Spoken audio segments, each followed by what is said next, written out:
just mirror trading, Yep. chilling. Oh, bro, yes, I already got my other two open. I'm ready to start copy trading the You're next talking two. about us here. I know. You got a whole army of them already. You got them locked Oh. and loaded back there. There we go. Nah, I yeah. told you I wasn't all here. I wasn't all here. But I was, I'm here. I was thinking about Yeah. doing the $100 account right now, just opening it. What happened? I was thinking about opening up another combine right now, because what I want to do is I want to do one of each, and then I want to copy trade them. So I want to do one of the 100, and then when I finish that, do one of the 150, and then when I finish that, do 5 of the 50s, 5 of the 100s, and then 5 of the 150s. Oh my God, I'm gonna just do 250s and copy trade them. That's what I'm talking about. Yeah. Cause then I'll have three total. So I'm probably gonna do. Cause I have the two more, but those ones failed, so I'm just gonna reload them in a minute. Probably. Oh, I remember because of the AWS servers. Oh yeah, for every one that you open, you get the reset.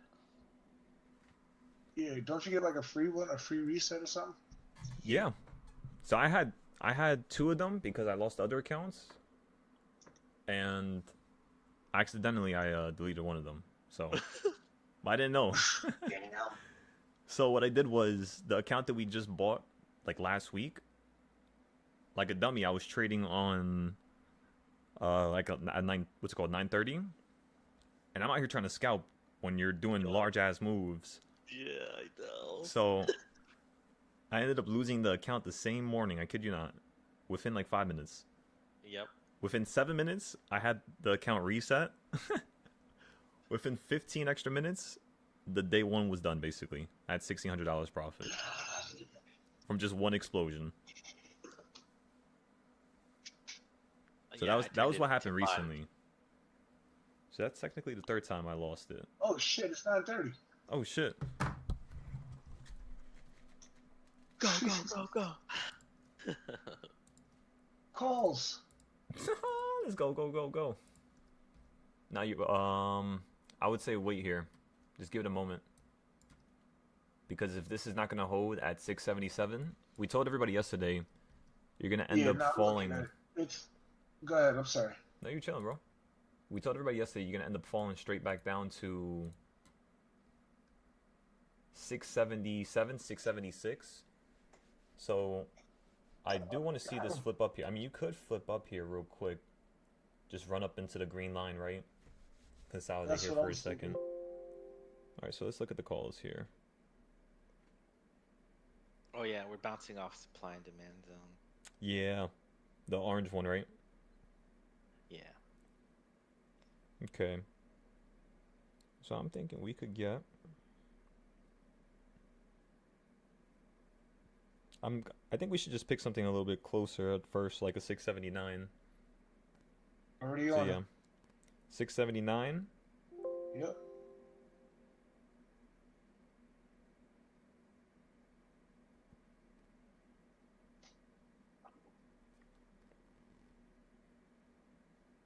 All right, we're filled.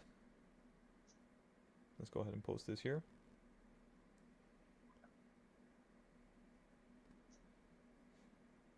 Also, I found out an easier way that I could just post my trades. Oh damn, I didn't post. I barely posted those trades from yesterday. I forgot to post them. Oops. Oh, cause we barely. Yeah, we were trading that instead.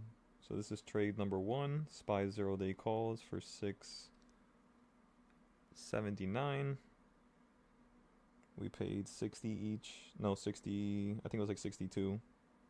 The goal is 20% to 200%. Post this, everybody. Alrighty.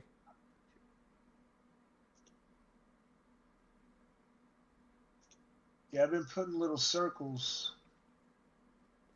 and I've been putting little circles and arrows, and it has its own folder. My entry and exits. Okay.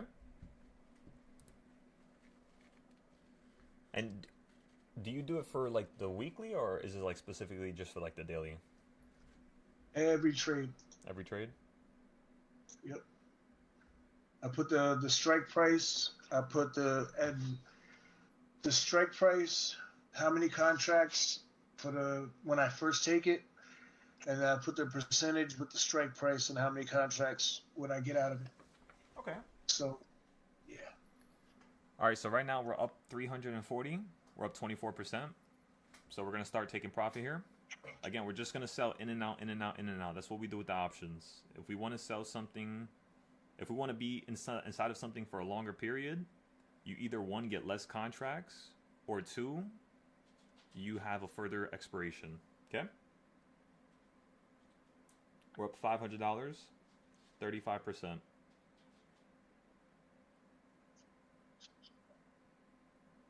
All right, I'm selling for market order here.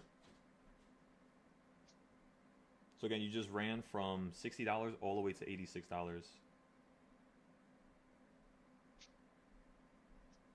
Excellent. If we get another buy here, I'm going to go long again. What's today? Today's Thursday, right? Yeah. Yeah. Come on, Thursday. Please be a good ping pong day. Usually Thursdays consist of like really good sideways price action. Just like how yesterday was towards the end of the day. I'm thinking we're going to get something towards the beginning of the day today. Because that drop looks very similar to that drop from last night. So what if it changes directions now and it starts yanking you right back up higher? You still have the gaps below you that you have to fill though. You literally have gaps above and below you again. Yeah. Both sides, right? Yeah. Yep. You have a lot more gaps on the bottom though. You got like 3 on the bottom. With the biggest one is like 6. I forgot what it was. I'll tell you in a second.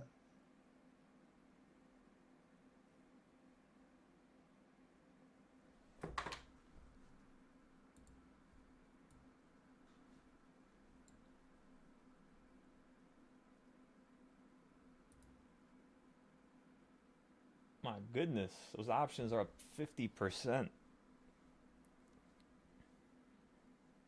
Again, we already sold it, so I'm already gone. But I'm just letting you know. Time to ponder on it. Again, it's always good. Why am I watching The Truman Show on my other monitor? What the fuck? Oh The fuck my is that? I think I heard that before, but I never watched it. Yeah, it's with Jim Carrey, isn't it? Yeah. I was like, I looked over to the side. I'm like, am I watching a movie?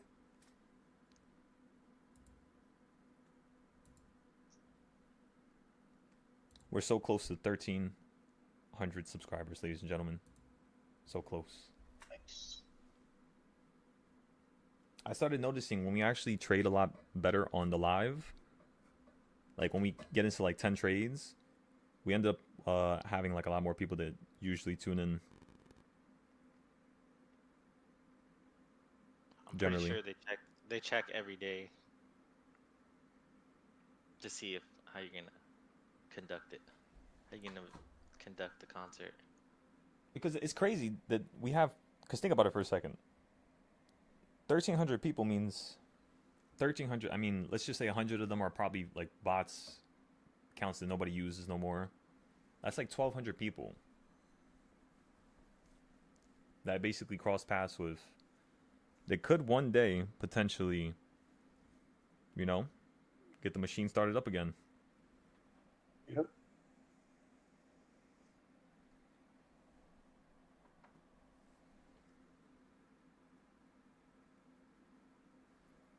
It's opening price. Yep, right back to opening price. Fuck. So again, everybody, we took our percent.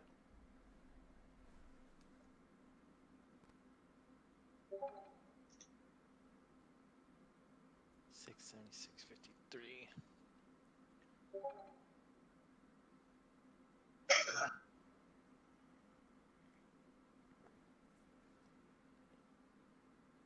So again, this week we're just gonna try to stay around making around like 500 per trade.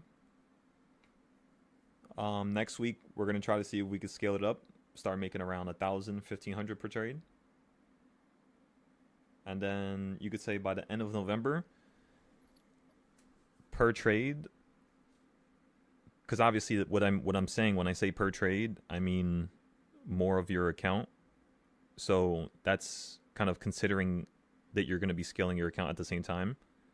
So considering that as well, by the end of the month, we should be able to make around like 10,000 per trade with SPY. I don't really trade over. I tend to stay under like 4K usually when I trade SPY. Per trade? Yeah, like per trade, I usually don't go above that. If I want to do something like if I want to make more money than that, I mean now it's different because now I know how to trade SPY a lot better than Tesla, but and I kind of trade Tesla. I kind of trust Tesla a little bit less now because they're so high, like in the sky. Right. But yeah, you would. Yeah, I mean, yeah, we could start trading 10K, 20K with SPY. See how that goes. And I'm talking about with 0 days. Oh my god. Yeah. Stop it. You act like it's different from what we're doing with the damn futures.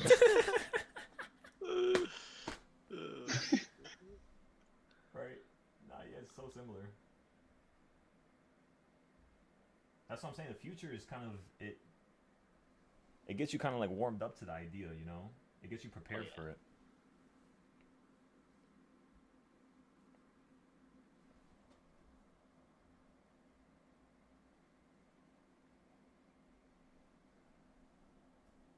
And then by December, by the end of December, by January 1st, I don't think we're going to scale it.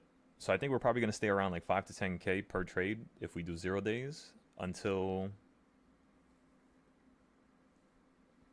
I would say we have like at least a million, like 500K to a million. I mean, even when you have like around a million, you would only really be trading around like 70K each trade, like 50K, 70K each trade. And then once you get above a million, like 1.5 to 2 million, you could start doing like 150K, 200K each trade. It's still, you know, very difficult though to do that much money. But not really, of course. It's just the emotion. That's what I'm saying. Like, you always have to create a way and formalize a plan so that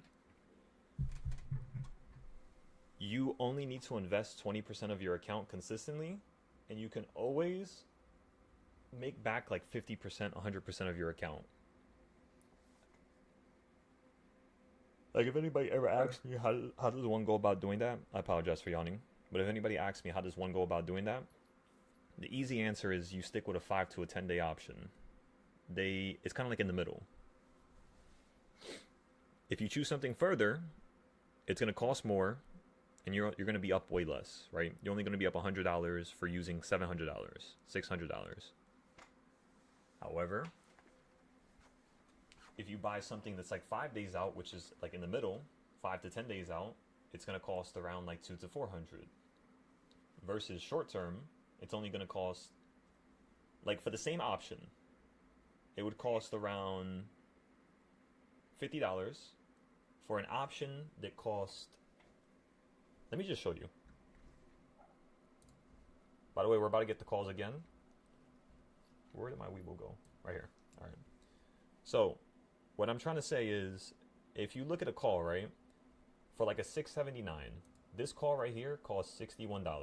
I'm actually about to buy it right now. All right, let's buy it right now, everybody. So I'm going to buy it with half the amount of money I used last time, just in case it goes lower. So if it runs up, and we bought it at a cheaper price, awesome. Again, same contract, 679. After this, we're going to start going shorter. So we're going to try to see if we can get the 677 or 678. Just in case data starts to kill the contracts and we don't make a move. We're kind of like preparing for that, you know what I mean? Because again, we only want a little bit of the move. Only 20 to 30% because that's consistent. It's like, it happens every time. For any option that you always get into, whether it's calls and puts, you're usually going up around 20%, even if it's going to basically go against you.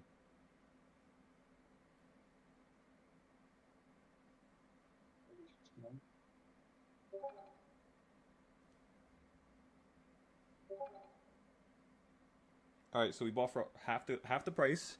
We're gonna hold that for a second now.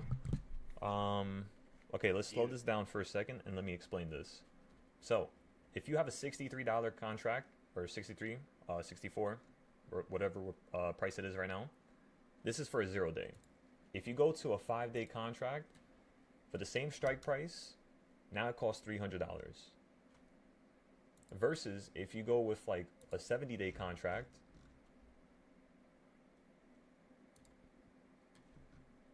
let's just say 55 days. It's like doing it every 5 strikes. Where is it? So the 679 option costs $1,600. So the reality is that, let's say if you buy the option, which is the same strike price, but you buy it for a 0 day instead of 55 days out, what happens is, let's say if that option goes from $50 to $200, right? So it goes from 50 to 200. That's an increase of 150, right?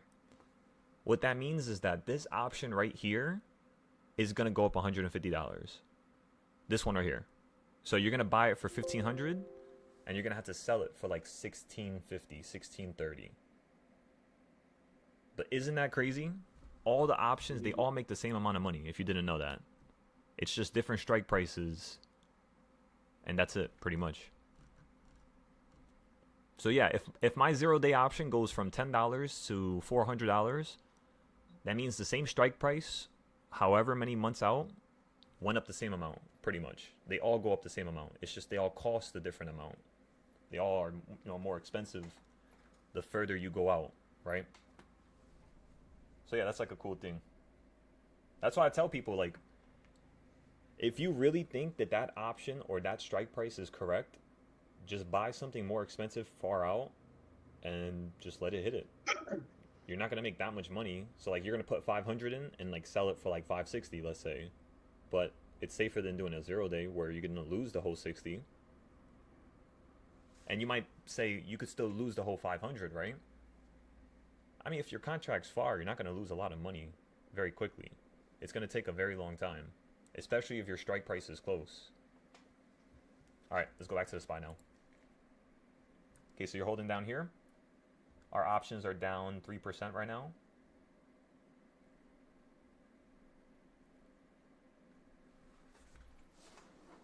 The next question you might ask is, at what point am I going to average down on these calls, just in case the market falls down lower? And by the way, Conor, was there something you were going to say, by the way? No. Okay, perfect. I just didn't want to skip over that.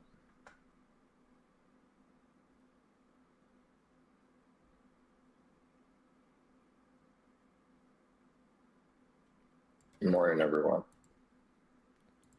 Good morning. Is that Frost? Morning. I couldn't tell there. In the flesh. There we go. What's good, Frost? It's been a while, man. I've been on and off. So trying to rectify some of this stuff that Melissa has done. So I've been pretty busy. Hell yeah, brother. That's what's up. Yeah, there we go. Everybody knows about it. So how was your week so far? Have you traded at all? I've tracked your trades. I haven't traded. Okay. I've tracked your trades, and it's been beautiful, man. I saw some really beautiful trades. I'm not even gonna lie. Thank you. I was smiling for you. That's the honest truth. You said you're smiling for me? I appreciate it, brother.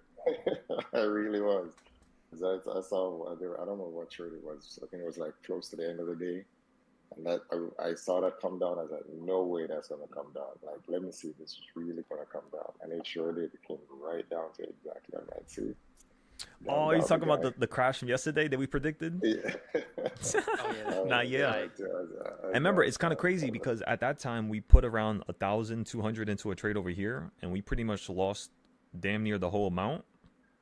We had about like $400 left, $300 left of that up here.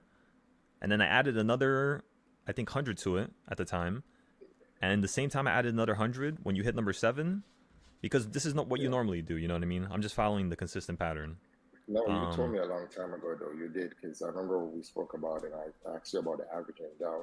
Mm-hmm. And you kept explaining that, like, if you're averaging it down, you're such a big gap, you're gonna have to use a lot to get it down. So the contracts, when they go up, everything multiplies.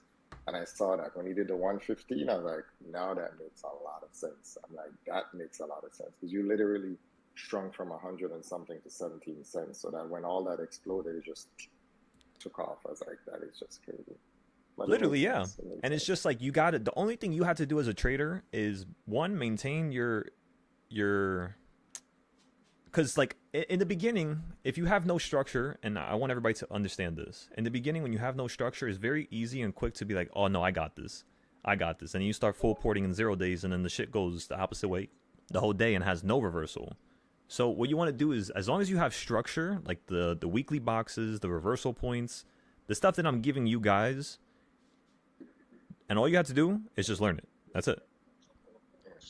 So it's simple, it's not complex, it's not difficult, but just using this stuff here, if you start noticing the patterns that exist with them, what's going to happen is basically you're going to get the hang of it. And the second you say that, it's like something truthful. Like you could be confident with that.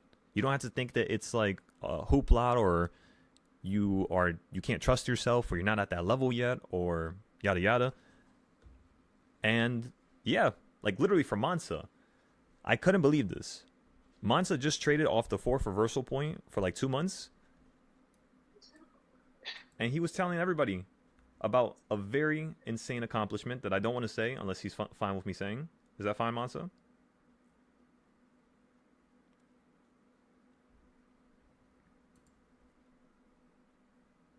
You lost in Fu? Oh, that's yesterday.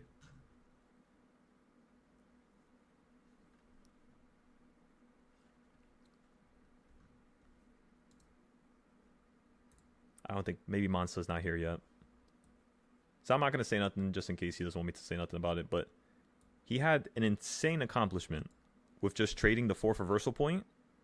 And he did something that it was a dream for me as a teacher to have somebody do. I'll just put it to you like that. Like that literally changed my whole perspective about teaching. It allowed me to actually see what's really like going on here, what's like the main purpose of this, like the depthness of it.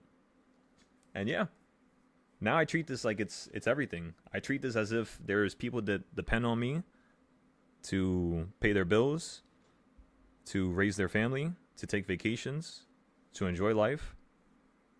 And yeah, that's the only reason why I got to this level in the first place. That's the only reason why this stuff became this good. And that's the weirdest reality. When I was selfish and I was always trying to help myself, I was never able to improve. I don't know why. But the second I started helping people and wanting to help people, it was the one, not just doing it, it was wanting to do it. That it like changed the whole dynamic of everything. It almost felt like I was floating all the time, which is, how I consistently feel now when I teach. So it's pretty fun. I just remember that I did take one trade. Hell yeah. But it was a long trade because I remember you talking about that whole thing, like when we get to entry points, especially when the market jumps up like that, because it jumped, I think, from 671 pre-market, like all the way down it went, and then it came all the way up, and then yesterday it run up to like 678 or whatever, almost 679. Yeah. So I did like a 7-day, 10-day, I think. 10-day, I think it was a 10-day. Let me look. Hold on. I don't want to give you the wrong number. I think I did it. By the way, you were up 10% when you flicked to the upside and touched the 13-day moving average. Right now, you basically dropped, and I think you were down 15%. So what I did was I added 10 more contracts to the top. I'm just trying to get out of this real quick. If you continue to fall here, we're going to wait for it to get to number 2, and then we're going to start playing puts to number 3. The puts that we're going to look for are simply going to be 672s and 673s. So again, if you get below number 2 here, what we're going to do is we're going to buy some puts for you to fall down into this golden area, which is kind of like a midpoint. It's like a weekly midpoint, you could say. Right now, you're kind of stuck in the red area, which is hinting for puts, yes. But very close to the red area is the next green area, which is where I'm thinking the market really wants to run to for like some, normal consolidation today. Because remember, today's Thursday. And Thursdays, you normally do a consistent trend, which is, do I have it written here? I don't have it written on this screen, but I have it written on this one. So Thursdays usually consist of, right here. If you guys want to take a picture of this. Very important information. Like this right here will literally change everything about how you invest. So today is the 6th, which is a day before the 7th. So today is one of those days where you can have an aggressive trend switch.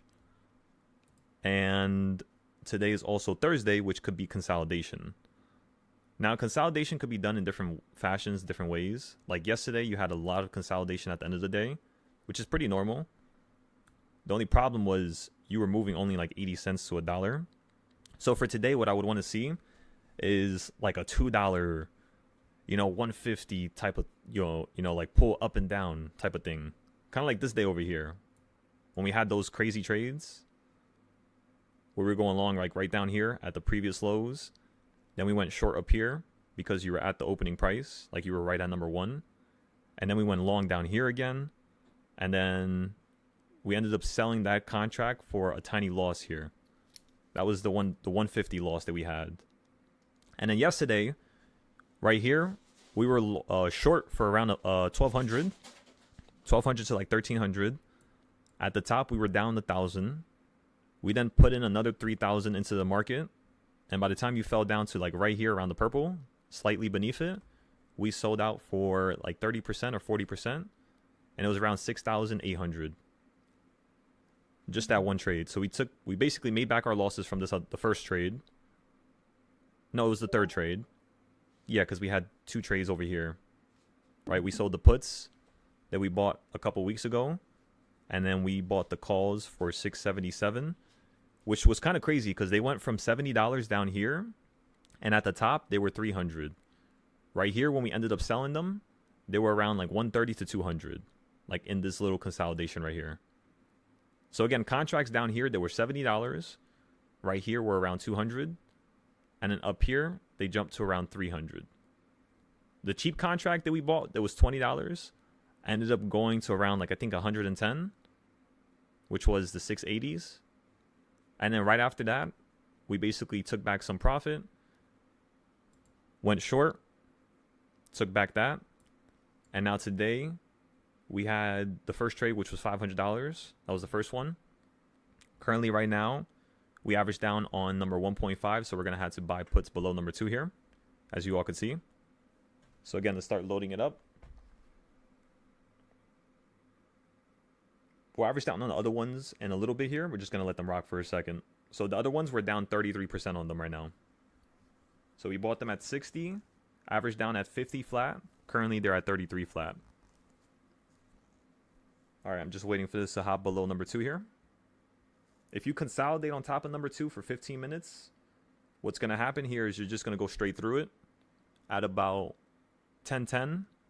And at about 10:11, 10:15, we should be falling past number 3, potentially going to number 4. So you guys got about 15 minutes here. We'll see what it decides to do. If it runs up and hits 1.5 and slows down and instantly falls below it, you could be dropping down lower right now.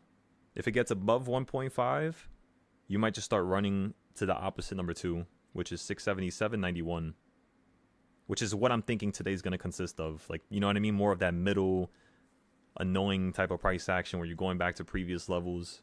So everybody who has like a 5-day or a 10-day, they're getting pretty much destroyed right now. And I'm thinking that you're going to fall straight down to 676. That's the low that I really want to buy calls at. Like the 5-10-day calls. And we're going to go a little heavy on those. I'm just letting you guys know. Our first entry is going to be like around 3K starting. Which is going to be dangerous because if the market then tanks out the sky, we're going to have a pretty low loss. But it's okay because that's all profit from this week. So as long as we could just do the same thing next week, meaning start with another $500 account on Monday, while we have the $15 account, while we have the other accounts, the prop account, the Ninja Trader account, the Forex account, do everything at the same time. Because we've organized it all, so it's pretty easy. It's not like too much things, you know? Like today, for example, we focused on the Forex charts. I'm just going to stop watching SPY here for a second. Oh, looks like you might be choosing to go below it now. Okay, let's look at the puts.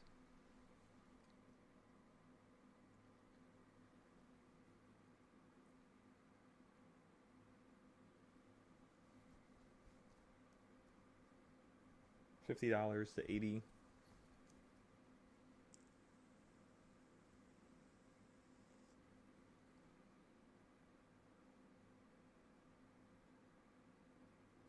$673s are 80. 672s are going to be around 67 each. Currently, you're at the peak, right? I say, in terms of us, let me see something real quick before I say that. Let's just look at these weekly boxes. Are you at the top? You're at the top, yeah. So the top of this box is 674. Above 674, you're basically still bullish.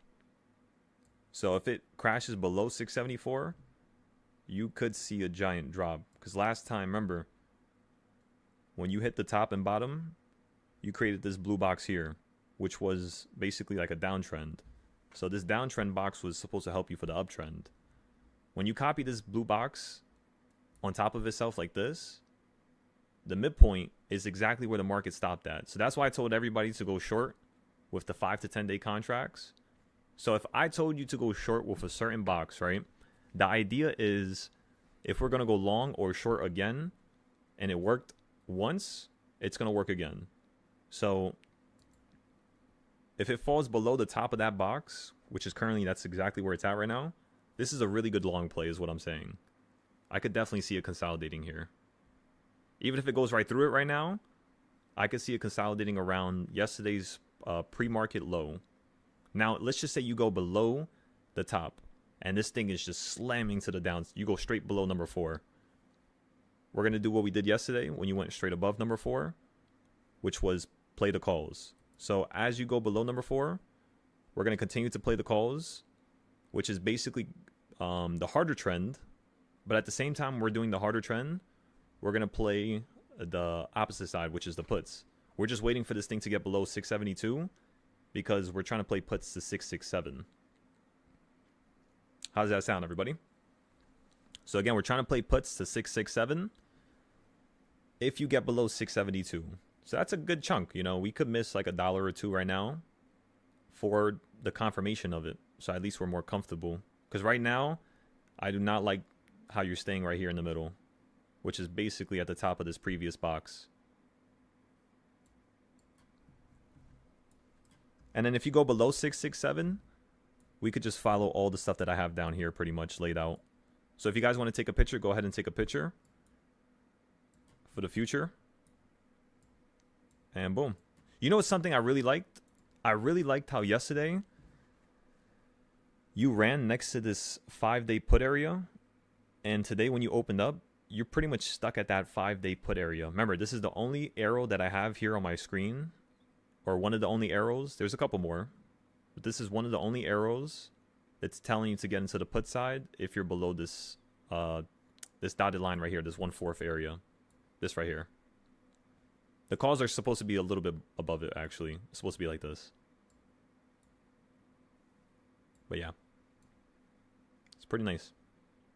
So again, we're going to average down here. Let's see where you're at. Perfectly number 4. So yeah, you just swung straight down to number 4 here. Options are at 22 each. So same thing as yesterday.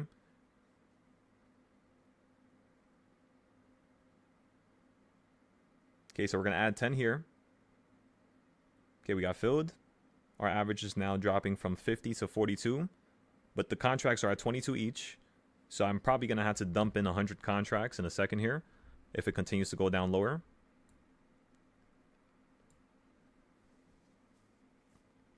And then let's start scouting out those 675s again.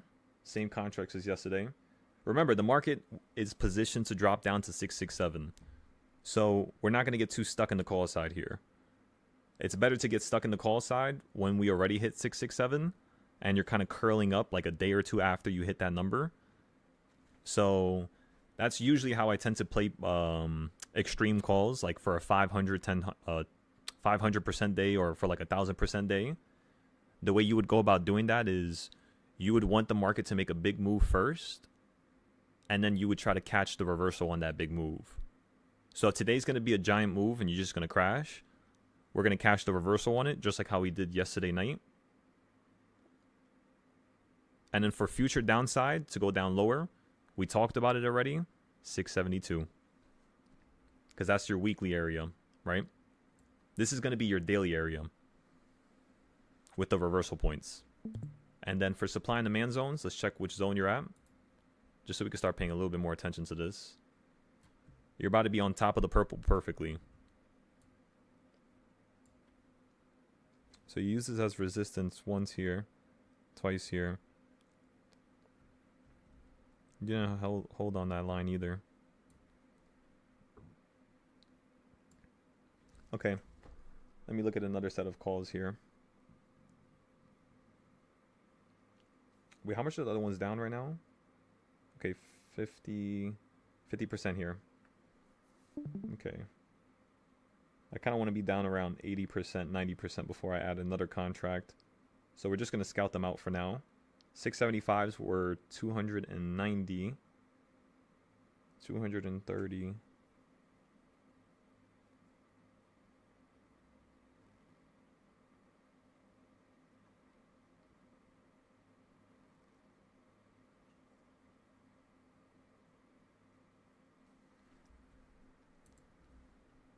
Let me look at the 0 days over here.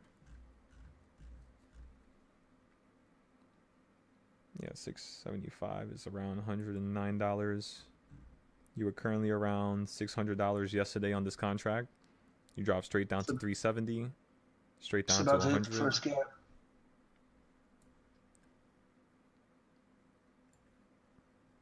Yeah, it's filling the one from yesterday, that pre-market. The other one was basically already filled, but then you have that last little one right next to the purple. So if it goes below the purple, we could be just getting that gap fill right now. If it's going to slam down below the purple, though, you could get a situation where you're going to start collapsing to the other weekly areas that we were talking about, 667.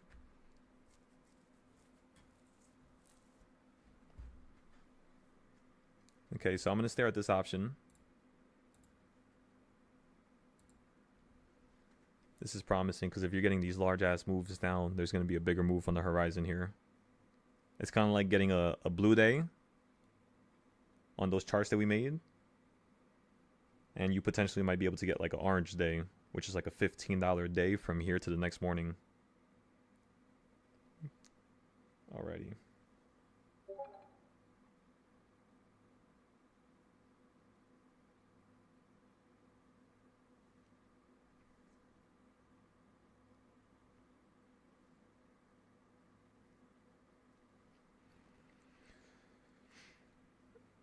Okay, you stop between 4 and 5.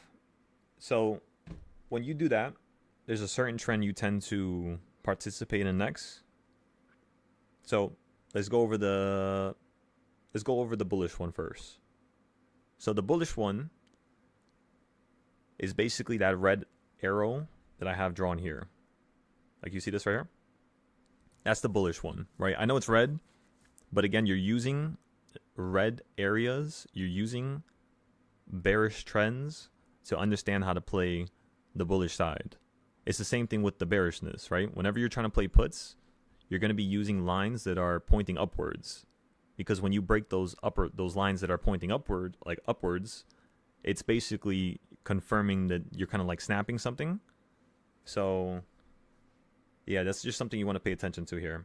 Now, if you get above number 4, the first thing you're looking for is you to hit number 3 and potentially then hit number 2. That's basically what we were trying to do yesterday when we got into that last time we averaged down on the puts yesterday.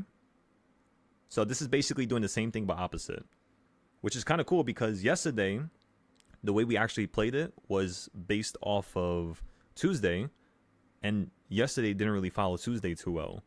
So now if today's going to follow the idea that we wanted for Wednesday, and it's Thursday, we could use today's trend and use it for tomorrow, which is Friday.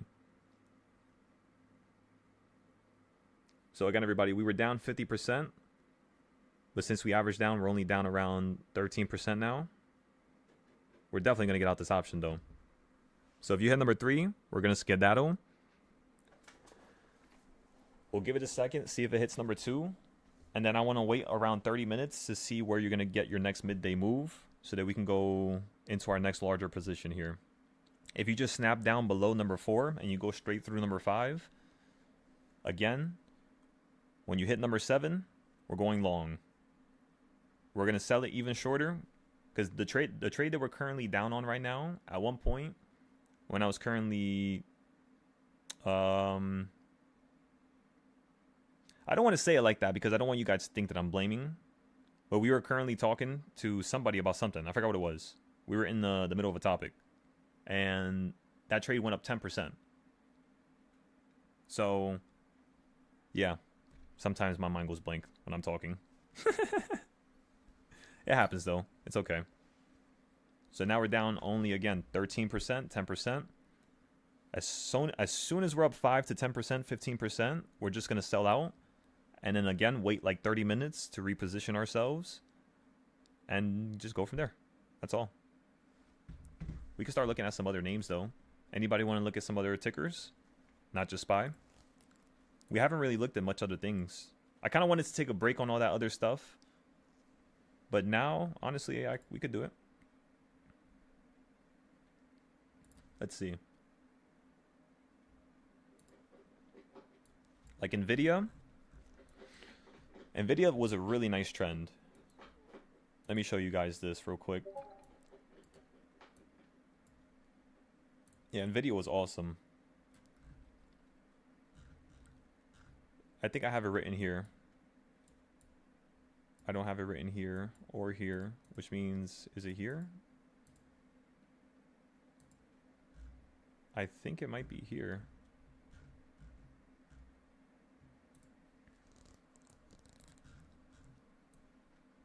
Let me see. Let me go back. Let me go to the 15-minute.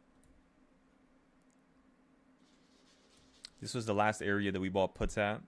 So this is the older chart. Yeah, look at this. There it is. Look at the 4th entry for monthly puts on NVIDIA. The last entry we got wasn't a monthly put area. It was kind of like a weekly one. And then you ran up a little bit higher to 212. And this was a level that I was really looking for you to slam right back down to like 180, 190. So you pretty much did that, but this whole entire week, we've been dealing with futures, we've been dealing with options, we've been dealing with other things, and yeah, we just weren't really looking at NVIDIA, these other plays. Not saying we couldn't have done this, because I don't want to give an excuse. There's no time for excuses. But the fact that something occurred perfectly the way I wanted it to, and we planned this over here, you know, that's the reason why all the arrows are so far to the left, because we made this when you were actually at the bottom down here. As you could say, yeah, as you can see. So it's pretty cool. Pretty cool, pretty cool. Actually, I think I hit it. I think it's hidden right now.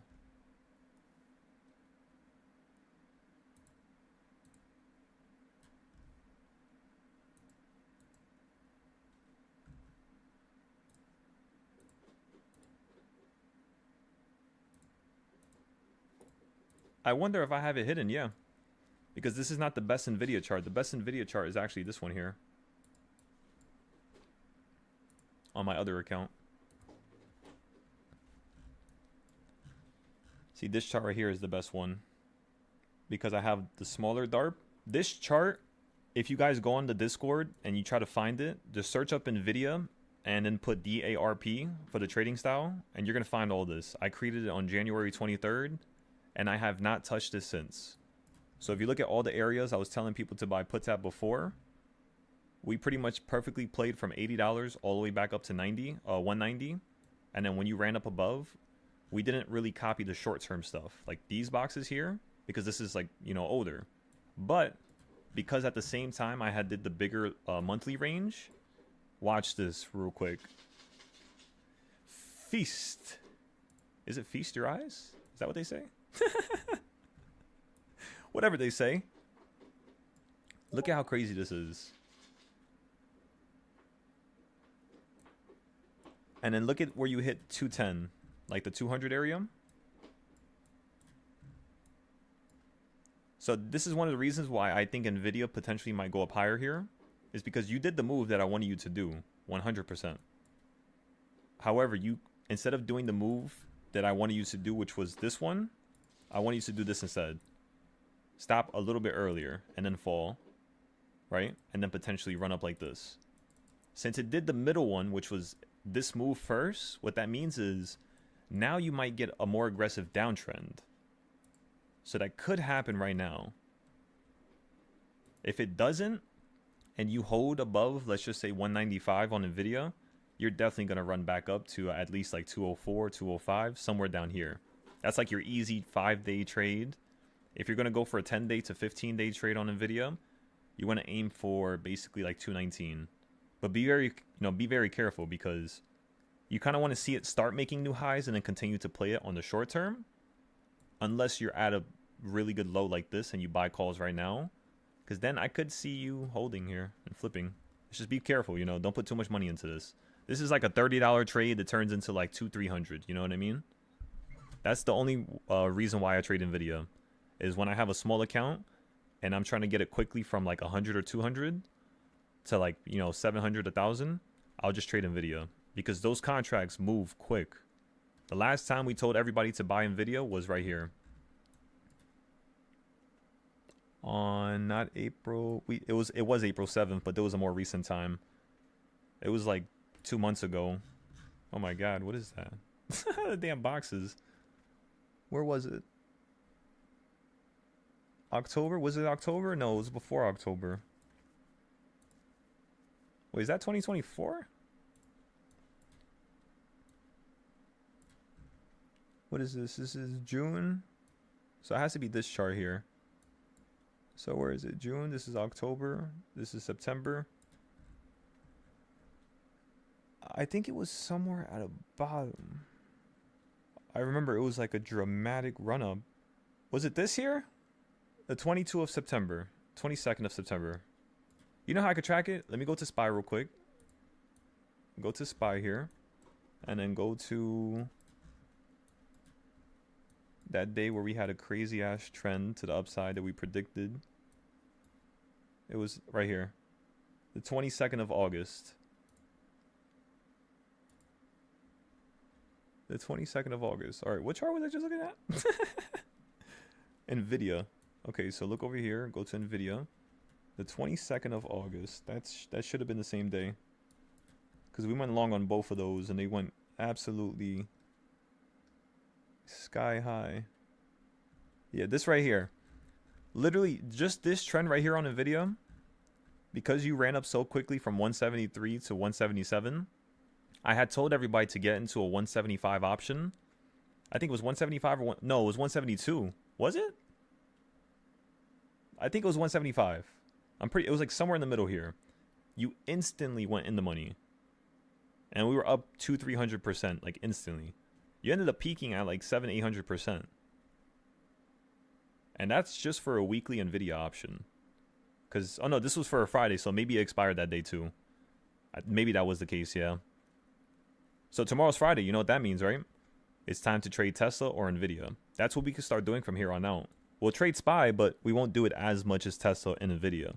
Because those, companies are able to make you more money than what SPY would yield for a smaller move. If that makes sense. So we don't got to be in the market as much. So that's Nvidia. Tesla is ridiculously perfect. I don't even know what to say no more. Every single time you hit the top of this box, you just fall. Around 407, 410. I'm wondering if you're going to hold on this middle point now. That dotted line right there. It kind of looks like you might be staircasing up higher here. Kind of like another bowl where you're just going to get sharp again and start running up here. That's kind of what I want to see. I want to see Tesla perform a more insane move, because these contracts are very expensive. Actually, let's go check them real quick. I want to see how much they changed from last week to this week, because I took some pictures last week on Thursday and Friday. And then in the meantime, we'll go back to SPY here. while I do the math on this. Let's put you right back up. Let's go back to the reversal points. But yeah, you guys see this chart here? So far with just yesterday and today, if we use the same logic in theory, and you literally put this to the downside here, this move is about how much of a move this is. This is 680 down to 672.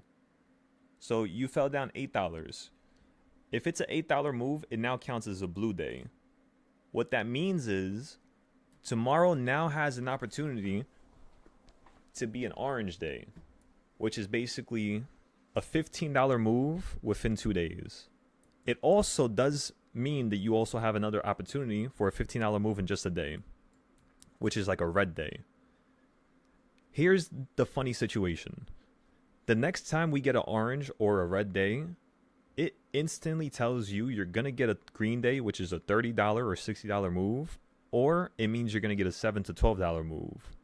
So what I personally do is I wait for $30 or like orange days to happen basically, or red days. Once I see that happen, that's how I know I'm going to trade the next day. So do you guys ever have a situation where you're just like, you don't know if you should trade that way, or you wish you had something to tell you, like to tap you on the shoulder and be like, don't trade today. I'm telling you, just don't trade. This is that thing. I just had to make it better because it looks absolutely insane right now. And by the way, you might ask, how do I know that if it's this, then that's next? It's because I literally broke down every single day like a psychopath. Every single trend. And it all has a certain meaning. Like there's a certain amount of a certain amount of times that the SPY does a $6, $10 day. And I've already broken it down for 2025. Currently, I'm stuck doing 2024. But we're going to finish it this weekend on the Saturday class. So if you guys want to tune into that on Saturday and Sunday, we're going to be fixing basically a trading style that tells you when to trade and what trading style to use. So it's kind of cool. And by the way, this is going to be version 3 of our trading styles. This is the first trading style that's currently version 3 right now. DARP, reversal points, everything is basically version 2. So this is going to be more advanced than DARP, is what I'm saying. Actually, more advanced than all of them, for that matter. The only thing that might compete with it is the CS zones. Because those things are, I don't know what is wrong with them. Those things are like a juggernaut. And that thing just never fails to amaze us every single day. Like, watch this. Let me add the CS zones real quick. Large uptrend here. So again, we're already break even right now, everybody. Since we're break even, what we could do is we could put our stop loss just in case you go down like another 5-10%, which 5% would be about like $90 loss, like a $90 loss, I think. 5% would be 90, I think, right? I'm up 3% already, so we're already up basically $100 here.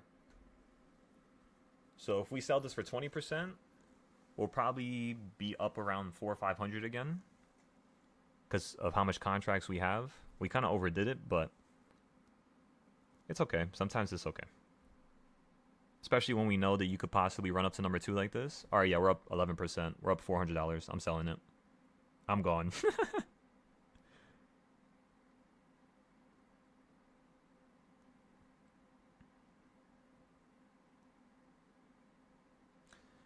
Excellent, ladies and gentlemen. Just like that. So again, the play from this morning, it turned out to be absolutely phenomenal. We were down a couple pennies on it. Since we averaged down, we managed to sneak away with some profit here, which is absolutely phenomenal. If you guys want to hold a runner, you can, because again, today's one of those days where you could consolidate. Just go right back to the opening price or something like that. But just be careful. Just only hold like 1 or 2 and then sell the rest of them. And then wait to buy cheaper contracts within the next hour. Because remember, we were supposed to wait for this. We weren't supposed to average down with that much contracts at the bottom there. But it's okay sometimes.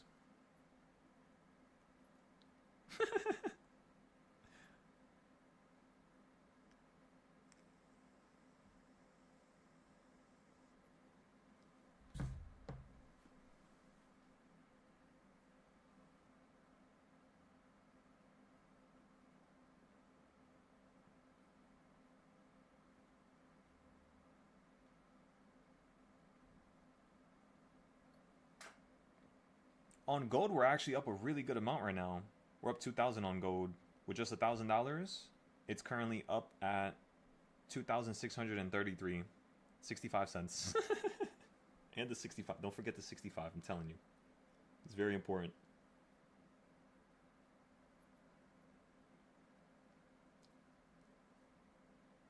Alrighty, everybody. So we're gonna just wait for the next trade. I think we should take a break here. Take like a nice 20-minute break. And then once we hop back on, we're going to use even less money because I do not want to be down today. So we're up $1,000 so far today with just the first two trades. So what we're going to do is we're just going to use like $500. We're just going to use profit and try to see if we could keep scaling it. You know what I mean? Just keep scaling and scaling and scaling as much as we can. All right, so everything got filled for 23%, everybody. That was the final conclusion of that story. That's trade number 2.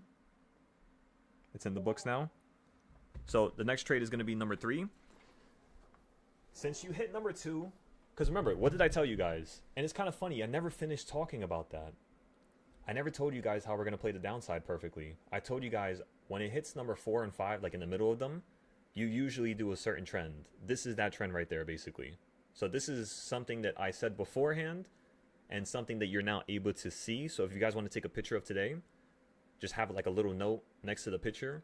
Write down when the market hits reversal point 4 and 5, you tend to hold in the middle of them and yank right back up to number 2 or 3. So whenever you get contracts, just make sure it's around number 1, like reversal point 1.5 or number 2. You could go further, like if you're a psychopath. But you gotta be careful with those trades. When I mean go further, I mean you could technically go short up here, or basically buy a call down here, saying that you're gonna run up to here. But that only happens, if I'm being honest with you guys, like once a week, where you go from like one side to the complete opposite side. Only about once a week. So yeah. And by the way, how much money can you make with a SPX option if you go long right here? Because remember, SPX is definitely a way that you could play SPY. How do you use SPX to your advantage? What you do is you wait for a day like yesterday, where the contracts are dirt cheap. And I don't know if you guys are paying attention to SPX yesterday, but a lot of those contracts, at the end of the day, my contracts went from $9 back to, I think, like $30. On SPX, a $15 contract went straight to $400.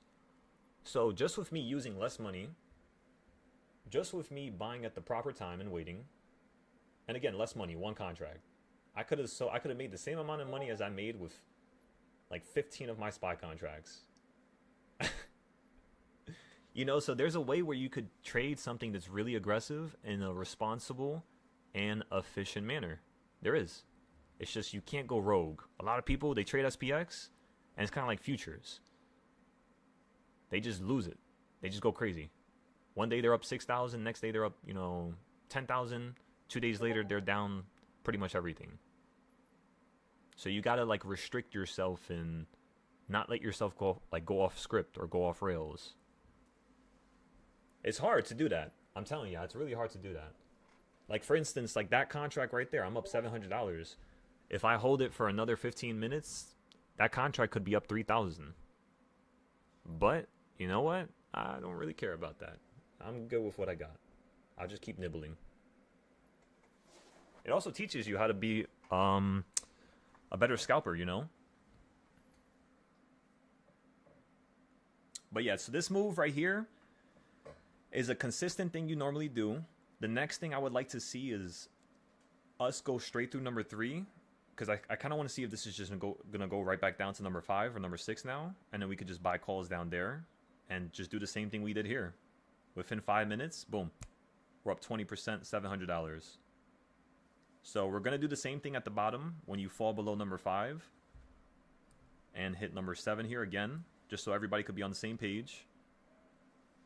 In terms of puts, I kind of want to play the puts right now, but I kind of don't, because the weekly boxes say that you're holding on top of the previous weekly range, which is 674.05. You're kind of like consolidating around that high right now. So if you're around that area, and the fact that you held on 672, you guys see that? It did go a little bit below it, but that's the weird reality of the market. Like, that's the inconsistent behavior, but there's a consistent trend that it follows, if that makes sense. But there's these irregularities that exist that oftentimes are very similar to one another. So when the market's doing something aggressive, if you see it hold by a point like that, the simple fact that we made an $8 drop from yesterday to today, the fact that it held there basically allows you to define a reliable and a consistent entry on a weekly or monthly basis. So to shorten that whole snippet of what I just set up in a couple words, if you see the market slow down at an area, it tells you it's important. Now, the reason why I know that area is important is not because it's holding on it right now and showing me, right? Because that's kind of like late. I wouldn't have been able to get the trades I did today. The reason why I know that from before is because of the other weekly boxes that I've been testing for the last 3 months straight. You can, every time you break up into a new high, you keep hitting the 1/8 or 1/2 and you fall right back down. I kid you not, every single time. Same thing when you broke out now. As you can see. You see that orange circle right there? That's the halfway point. So when you broke out, you went straight to the 1/4. I thought it was going to crash. But since it was 680 flat, I was like, it's definitely going to run to a 4, which is 684.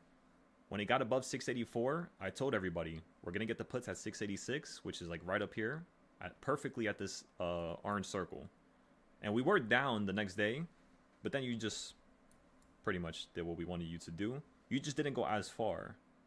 You only hit the 1/4 and got a little bit below it. I really want to see you hit this lower point down here, like very sharply. I want to see you do it really, really, really quickly. So maybe to end it, like at the end of the day, what's it called, the day today. I apologize for stuttering, by the way. I'm getting really excited. But at the end of the day today, what we could do is we could basically just go short, maybe. Like, let's just say it stays right here all day, and it does what we did yesterday.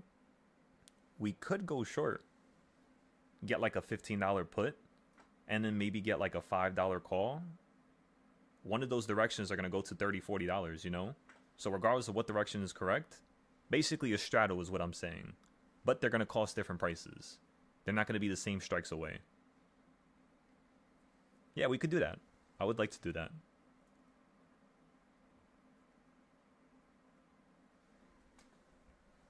By the way, that's how I trade with the $1 million accounts. Sometimes people ask me, like, how in the world do I get contracts so cheap for SPY?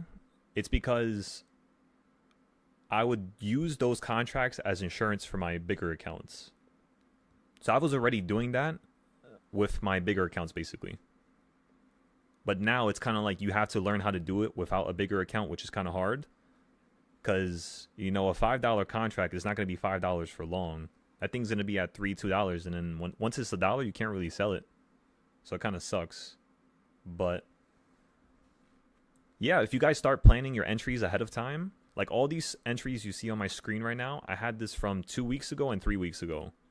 So all these call entries and all the puts, all these circles and stuff like that, whatever we've been following all week, we've already had this for like a long time from now.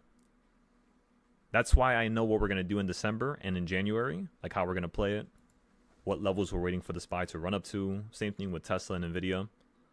And it was kind of cool because the second we actually found out how to predict something ahead of time, we were able to then do it with every other company. Because SPY is kind of like the big dog, you know? It's kind of like everybody knows SPY. It's kind of like the leader of everything. Even though the NASDAQ is capable of making you more money, more people really talk about the SPY, if anything. It's like more well known than those other names. So yeah, it's kind of cool. You could use it to trade the NASDAQ, use it to trade crypto, use it to trade Tesla, whatever you guys want to trade. Once you start learning how to remember the patterns, like the same thing we were talking about earlier with the market hitting number 4.5, like hitting in between 4 and 5, you tend to get this reaction. I just want you guys to remember those things. I'll give you guys another reaction. How about that? To be even nicer. Do you guys see this blue line here on the 5 minute? This is the EMA. Specifically, it's the 21-day EMA. The 21-day EMA is very important. Why? Because oftentimes when you hit it for the first time on the 5 minute, you tend to reverse off of it. So let's say if you're running into it, we're going to buy some puts here. Let's say if you're falling down into it, let's check yesterday. I think you did it yesterday.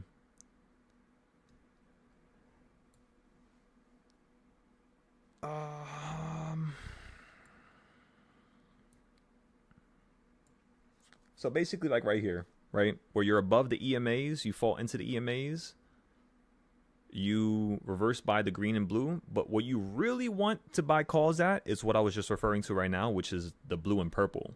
So you do get that same reaction that I'm trying to teach you right now with the other EMAs. To answer your question, in case you might have that, you could probably create more trading styles off of what I'm about to teach you right now. But every single time it hits the blue and it's in between the purple, you want to buy calls down here. Now, what happens after you find another 20 of these types of trading styles where it's kind of like a, if you're in this situation, if you do this, then you do this type of thing. The more situations and patterns like that you could find, the more you can combine them, and the more effective your trading styles become while you're actually trading brainlessly. Because you're kind of like not thinking per se, but you are thinking because you're remembering the patterns. It's just you're letting your body act on instinct. That instinctual, answer as to, all right, I should go long right now and hold it, sell 20% here, sell the rest there when I'm up 50%, and that's all I'm taking. Just your instinctual ability to be like, all right, yesterday I sold it at 50%, but today I'm looking for just 10%. Like, what made you come to that conclusion? Sometimes, like when I was first teaching everybody in the beginning, I wasn't able to explain it to them. Like, I would tell people, go long right now, and everybody would ask me, like, why? And I would be like, I don't know. But I know. And the reason why it was because my instincts were basically becoming more fine-tuned, and I was starting to remember these patterns. And what I would do is when I would remember these patterns, I would then try to remember the last time that pattern would happen. So let's say if I saw Tesla do a $30 day, I would literally go track down every single time it did a $30 day. And what I would find is these consistent patterns that I would be able to like merge with itself. Like, for example, I would look at highs only.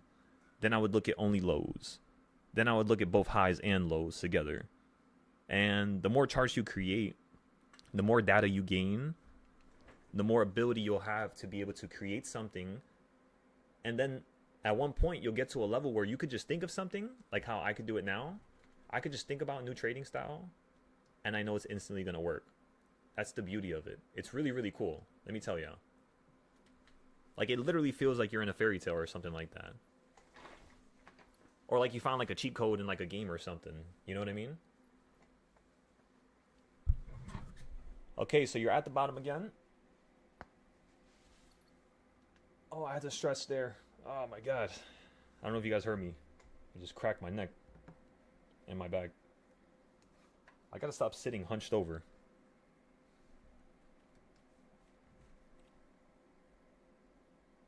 So remember what we said earlier. We're gonna go long again if you fall down back to the same low. Since you're not at number 5 yet, I kind of don't want to put too much capital into this trade. So what we can do is we can buy something early, like right now. A 673 option costs how much? Let's go check it together. So 675 is now $74, $70. So we could scoop up some of these here. What does the volume look like? I can't see it.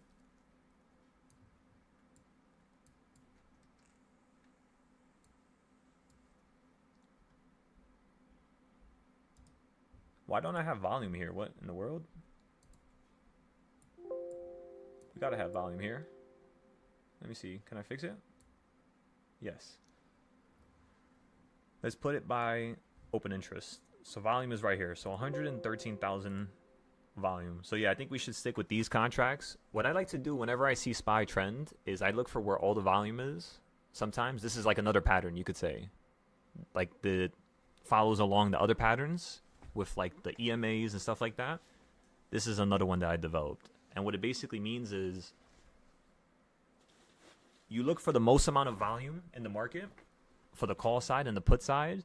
And you just, like if the market's going crazy in one direction, you just want to make sure you're at the bottom of where all the volume is. Meaning we want to at least make sure we have a 675 right now. So since we fell through number 5 here, everybody, and you're about to hit that golden line at the bottom, if I could see it correctly. How much is the 673? 130? Let's get a 674. Let's get a 674. All right, everybody, 674 option. Remember, before we were messing with the 679s. We're going to get a 674 here. And we're just going to use half of the profit, meaning half of 1,000 for the first buy. We're going to sell it if it runs from 100 straight up to like 120, 130, we're just going to sell it. Got that, everybody? So again, we just bought in at about $98. I think I got filled. Whenever I fill, by the way, I always market fill. Always remember that. Yep. Actually, no, we got filled at 102. That's okay. Let's post this real quick. This is trade number 3, everybody.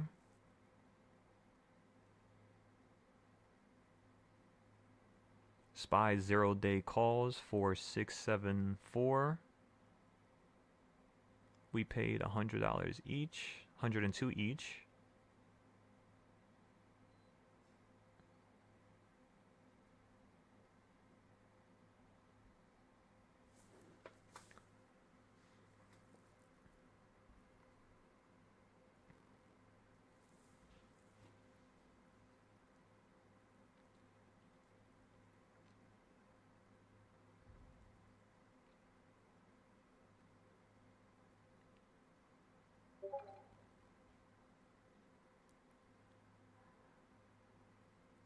I like the way that looks when they do it like that. Like when you take pictures of like your profit on some of the broker apps. I like when they give you like your receipt, like of you filling like your order. I like when it's so simple. Some apps, they have such a difficult receipt. It's just like, what the hell did I buy? All you see is February 12/9 E expiration, right? 20 something. Then it says the month dash with some random numbers like on Moomoo. It's so weird. I don't know why they do that.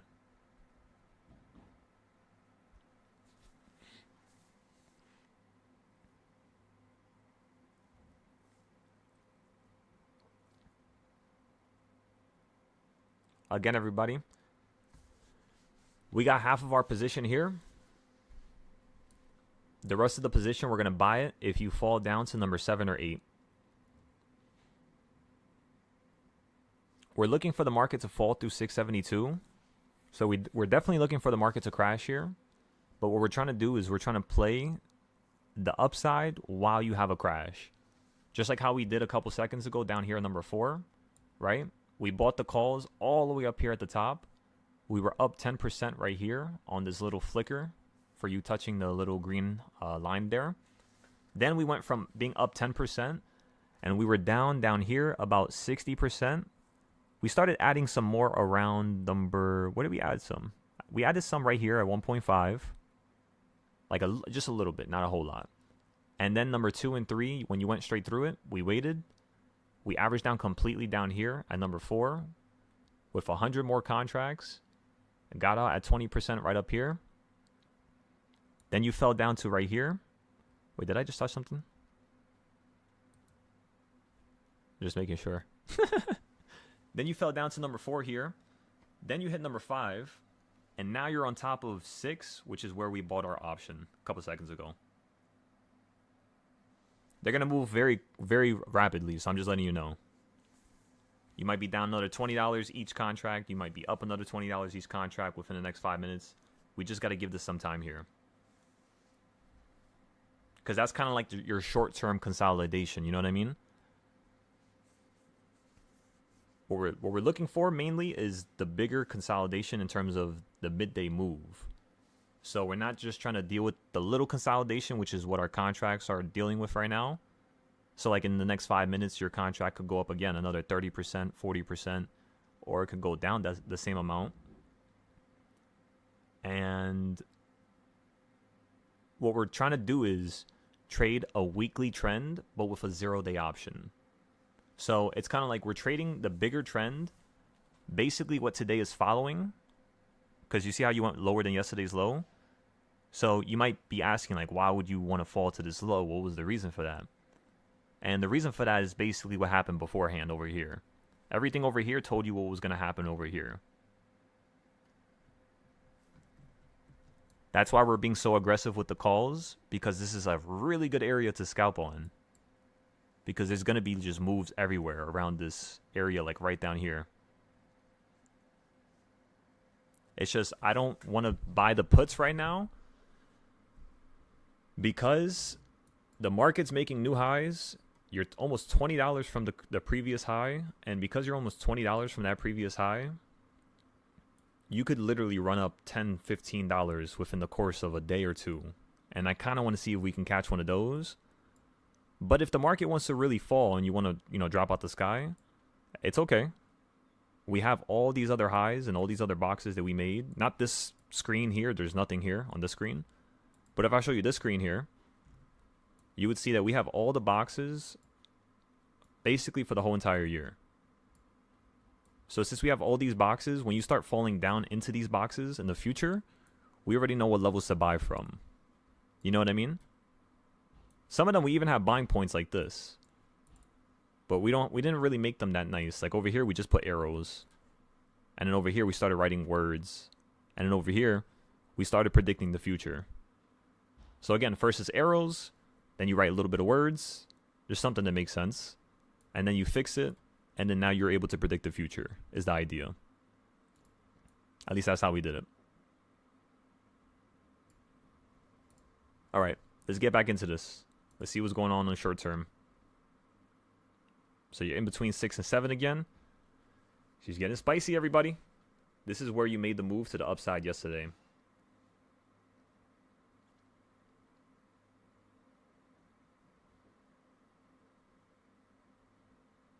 So again, we're going to average down here, right next to 6 and 7. And we're just going to call it a few now. Just like how when we got into the calls earlier, I thought it was going to take a little bit longer than that to bounce up. We are just going to hold this for like the next hour. And then we want to see what this is going to turn out to be. So again, we bought into it starting at $100. Currently right now it's at $75. You know what's the wildest part? It's at $75 just because of you going from here to here. So most of the time that's going to affect people emotionally. But what I'm trying to tell you is if you literally just hold it for a second, by the time it hits the same high, depending on how fast it is, once it does double that move, you're basically gonna be up around like 105, 110. And since we average down, by the time you hit that level, we're gonna be up. That's the reason why every single contract, for the most part, is usually a complete W, and it's almost impossible for us to take a loss here. Only because we have the ability to always average down. We're never gonna full port. Especially with 0 days. Now, if you have a 5-day account, I can't stop you from full porting. But I can tell you that there's like a certain sweet spot that you want to be in with the 5-day contracts in terms of how much money you're using.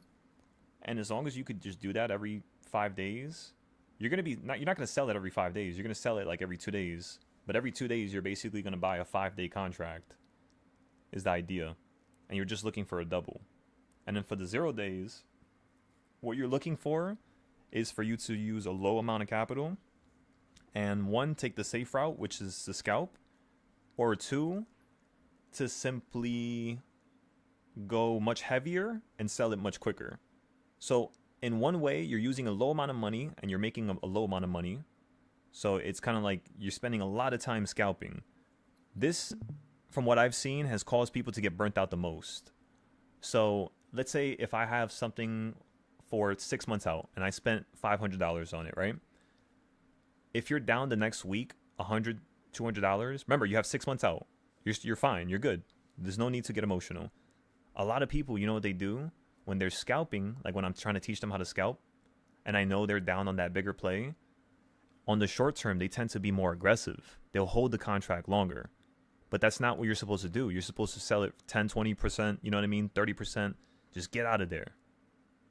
Like, for example, if you did not sell your contracts over here at 30%, those 679 calls that we had in the morning, they're completely obliterated right now. So it would have turned out to be like yesterday, where one of our contracts completely had to die off. And then towards the end of the day, we saved it with the last play. So today we fixed that mistake from yesterday, is what I'm trying to say. We fixed it. Not only did we fix the mistake, but we made money on that mistake. And then now we're trying to go for the extra cherries on top, which is the extra calls at the bottom. So of course this could go against us. That's the possibility, because you're at the crucial area where you're about to break out to the down, like not break out to the upside, but like break to the downside. And yeah, that's pretty much it. So we know the market could break down. We know you could fall. However, we're playing the aggressive calls because as long as we just keep playing the aggressive side of the aisle or the side of the trend, and we just keep selling for 20%, if it falls down, average down on it, and we just keep doing it back and forth, by the time the market actually falls out the sky, even if we never played weekly or monthly puts, you're going to have made so much money with 0 days. And it's kind of like you got to stay stuck in the zone. You can't think. You can't take breaks. You could take a little break, of course, but you got to stay stuck in the zone. Like when you take a break and you go outside, it's almost like you become crazy for that moment. I can't explain it. Every single time I get in the zone, it's like my phone's on do not disturb. I'm not getting no calls from nobody. Barely leaving my house just to get some sunlight. Walk around for a little bit. Even when I'm walking around, I got like a notebook in my hand and I'm trying to come up with just different ideas for the charts. Like, all right, can I use this high? What about this low? What about 1993 and 2008? Weren't those lows really similar to one another? What if you might get another crazy low like those?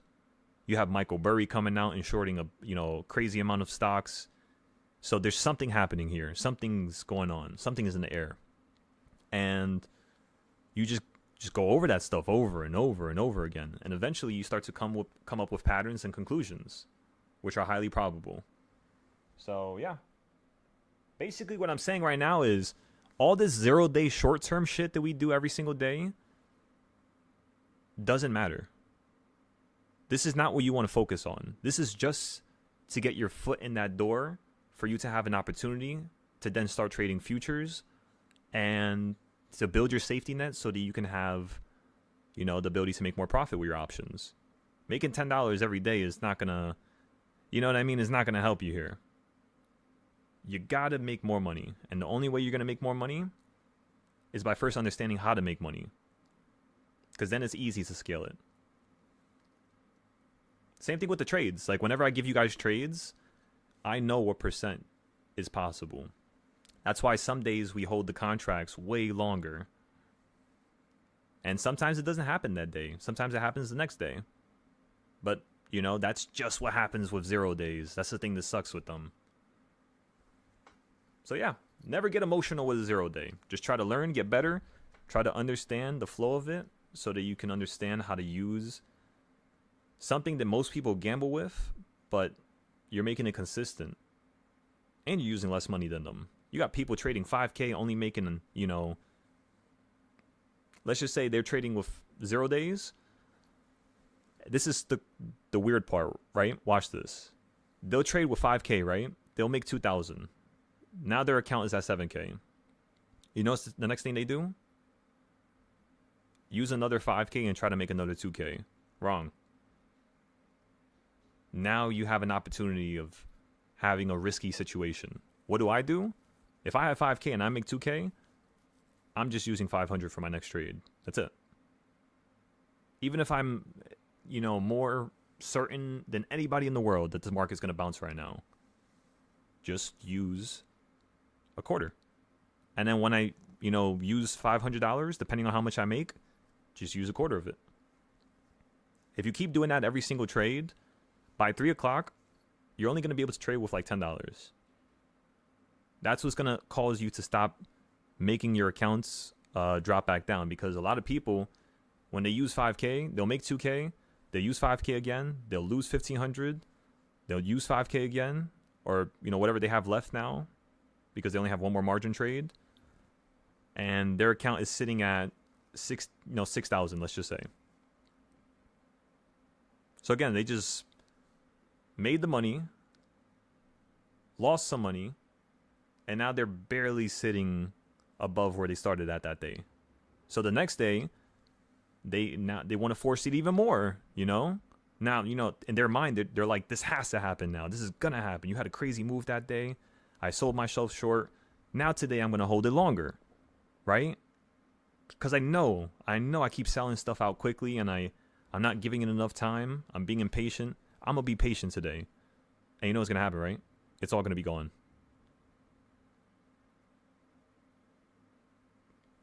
Now, it's not happening on purpose to make you feel bad. The universe is not trying to screw you like that. Because of how perfect the situation is and the actual psychology behind the event, it makes it feel like it. In fact, when you really think about it, all stuff that's perfect truly feels like the universe is doing it. So, in theory, what you want to realize is the second you feel that instinct to go long because you think the market's going to hold, like how we are right now, we're just going to go long. We're not going to overthink it. We're going to have our boundaries, which is our points that we're going to average down on. We're going to have points that we could play against this option. But since we're using so much capital, I'm not about to throw in another 2,000 to the opposite direction right now while I play this direction. I'm just going to take a full loss, and when the contract's done, try to see if I can make back some of that money. Just like yesterday, we had to take a full loss on one of the contracts where we bought puts. And at the end of the day yesterday, I want to show you guys real quick. We just ended up basically going short again right here. So we went short the second you hit number 7, and you were just losing everything. We first bought it at 60, then we bought it at 30, then we bought it up here again at 9. And right here, you fell all the way back down to about 40, 50. Our average at the time was around $18. So we were up about, I think, like 160% towards the end of the day.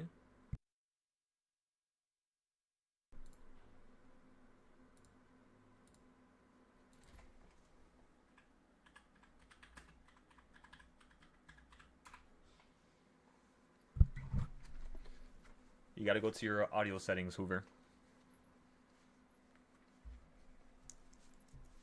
Same thing I was talking about yesterday. I know you can hear me on the YouTube.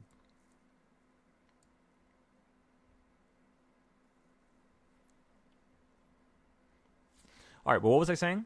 I was talking about, it was a good point. What point was it?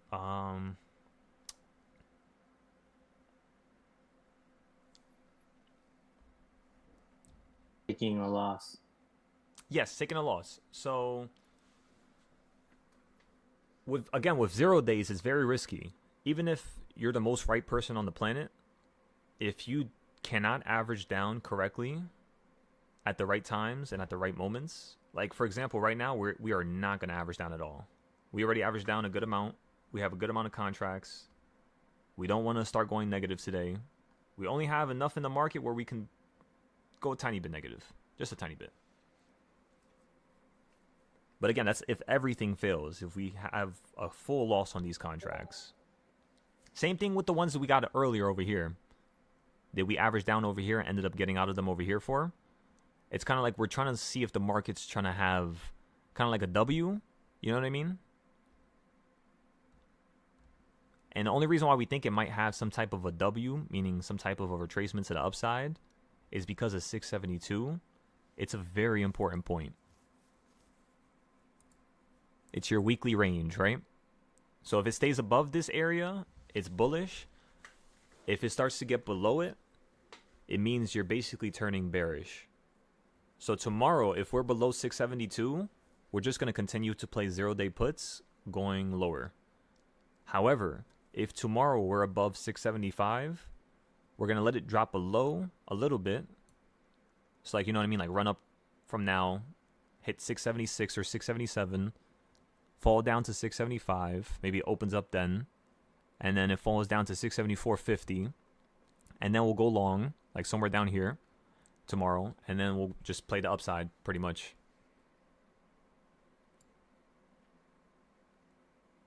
If you choose the upside. If you choose the downside, we're going to let this drop way lower than 672. Same thing, but opposite. So let it drop below 672.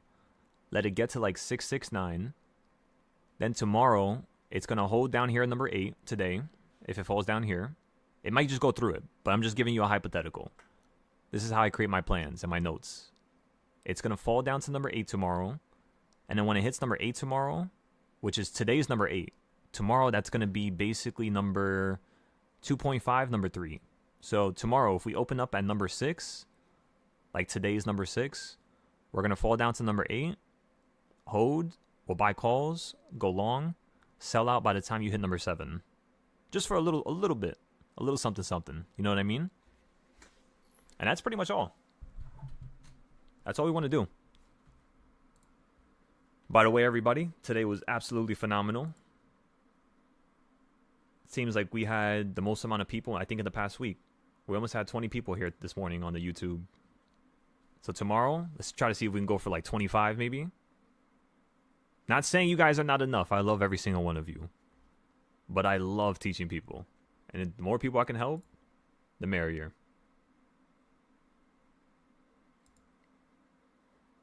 It makes this feel like it's like a game show or something. Doesn't it feel like that oftentimes? You get a car. You get a car. It's like Oprah. That's Oprah, right? I don't watch her, so I don't know. I always heard people talk about that joke. I swear she did that, right? She used to have a TV show where she used to give stuff to people.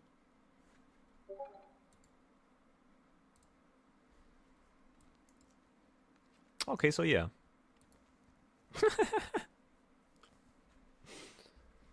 Oh boy.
There's there's nothing on my phone.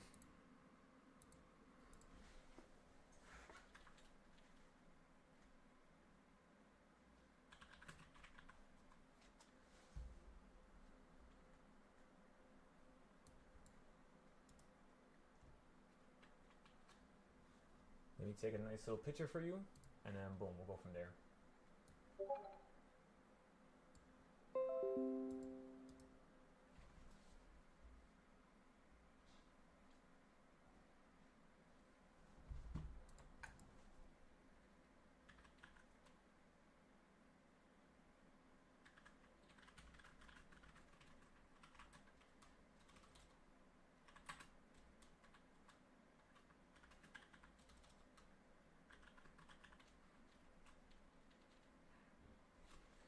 Okay, so boom. So yeah, that's my end You're not server muted or nothing. But yeah, you're gonna have to go into your settings and try to make sure you fix it.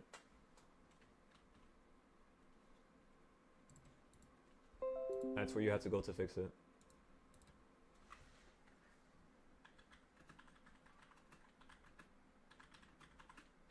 Alright, let's keep going. Let's keep it going. Alright, everybody. So, we made a good amount of profit so far today. We are currently in our third trade. The market went straight through the purple supply and demand zone, and you're holding on the yellow. So I just want to see if it's going to be able to have just a little bit of upside above the previous purple one. I'm just looking for a nice little 20% trade. That's all I'm looking for right now.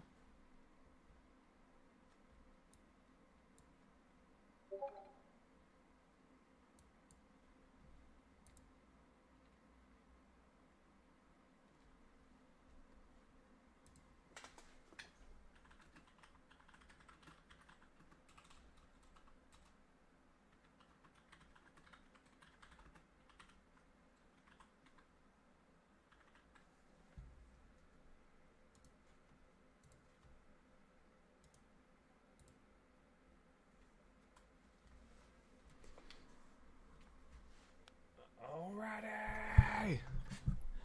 So how is everybody doing so far? How we doing? How we doing? How we doing?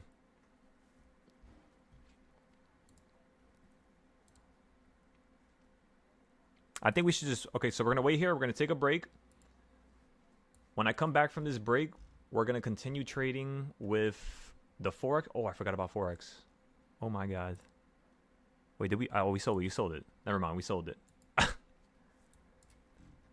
I just completely forgot about it. We sold our Forex trade this morning, like right...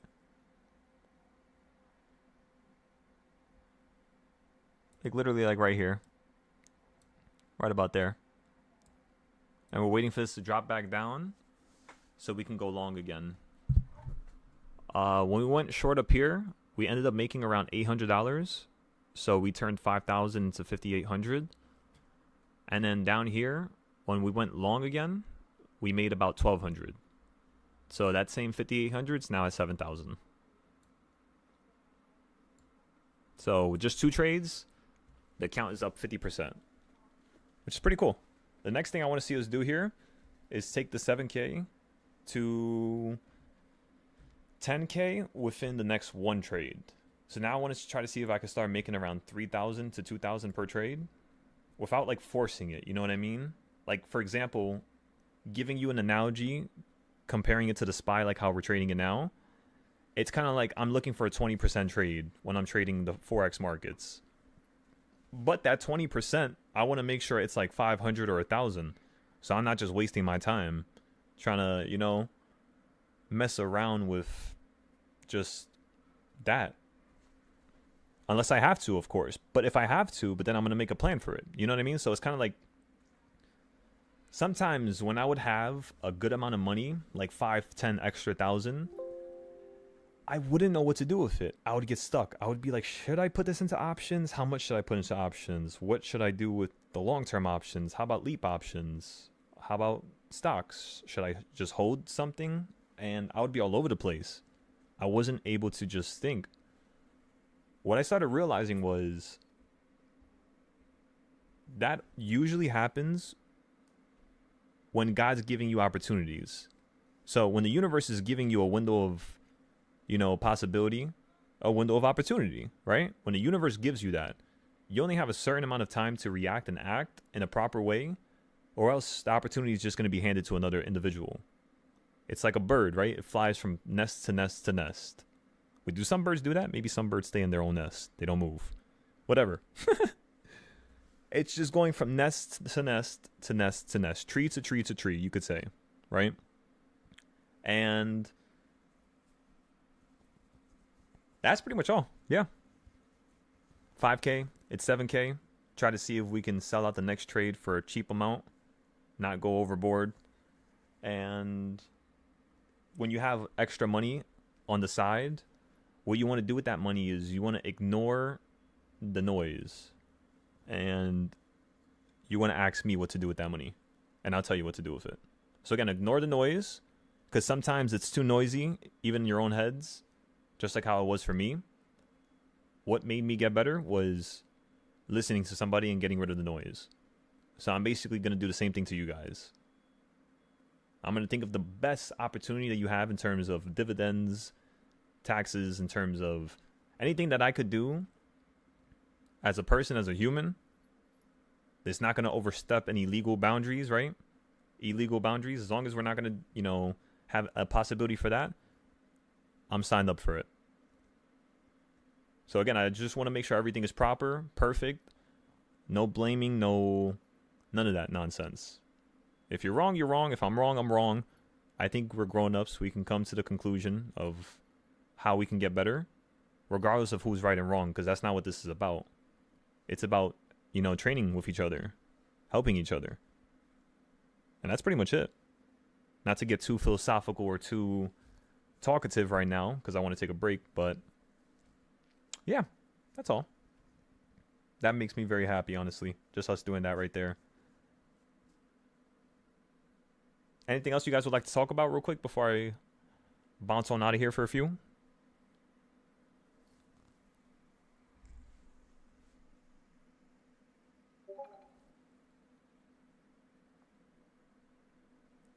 God calls it moving from glory to glory and giving him the praise and all glory for it. Oh, 100%. Appreciate that, Slug. That's 100% Slug. That's why maybe I feel like I'm floating all the time when I'm teaching people. It's not because we're making money. Who cares about the money? What the hell does that do? Who cares about Halloween?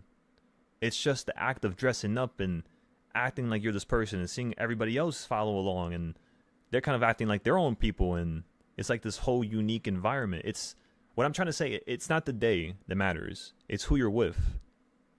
You could have the worst people in the world and have the best birthday because you weren't with them that time. So yeah, it's the same thing with the trading. As long as we try to act the most humane, the most ethical, the most loving, that right there is the most important. Love is the most powerful thing in the universe. I don't care how corny it sounds. I think, in fact, when you get to a certain age, you start to understand the power of love, right? The power of friendship, the power of actually helping people out. It comes back to reward you more.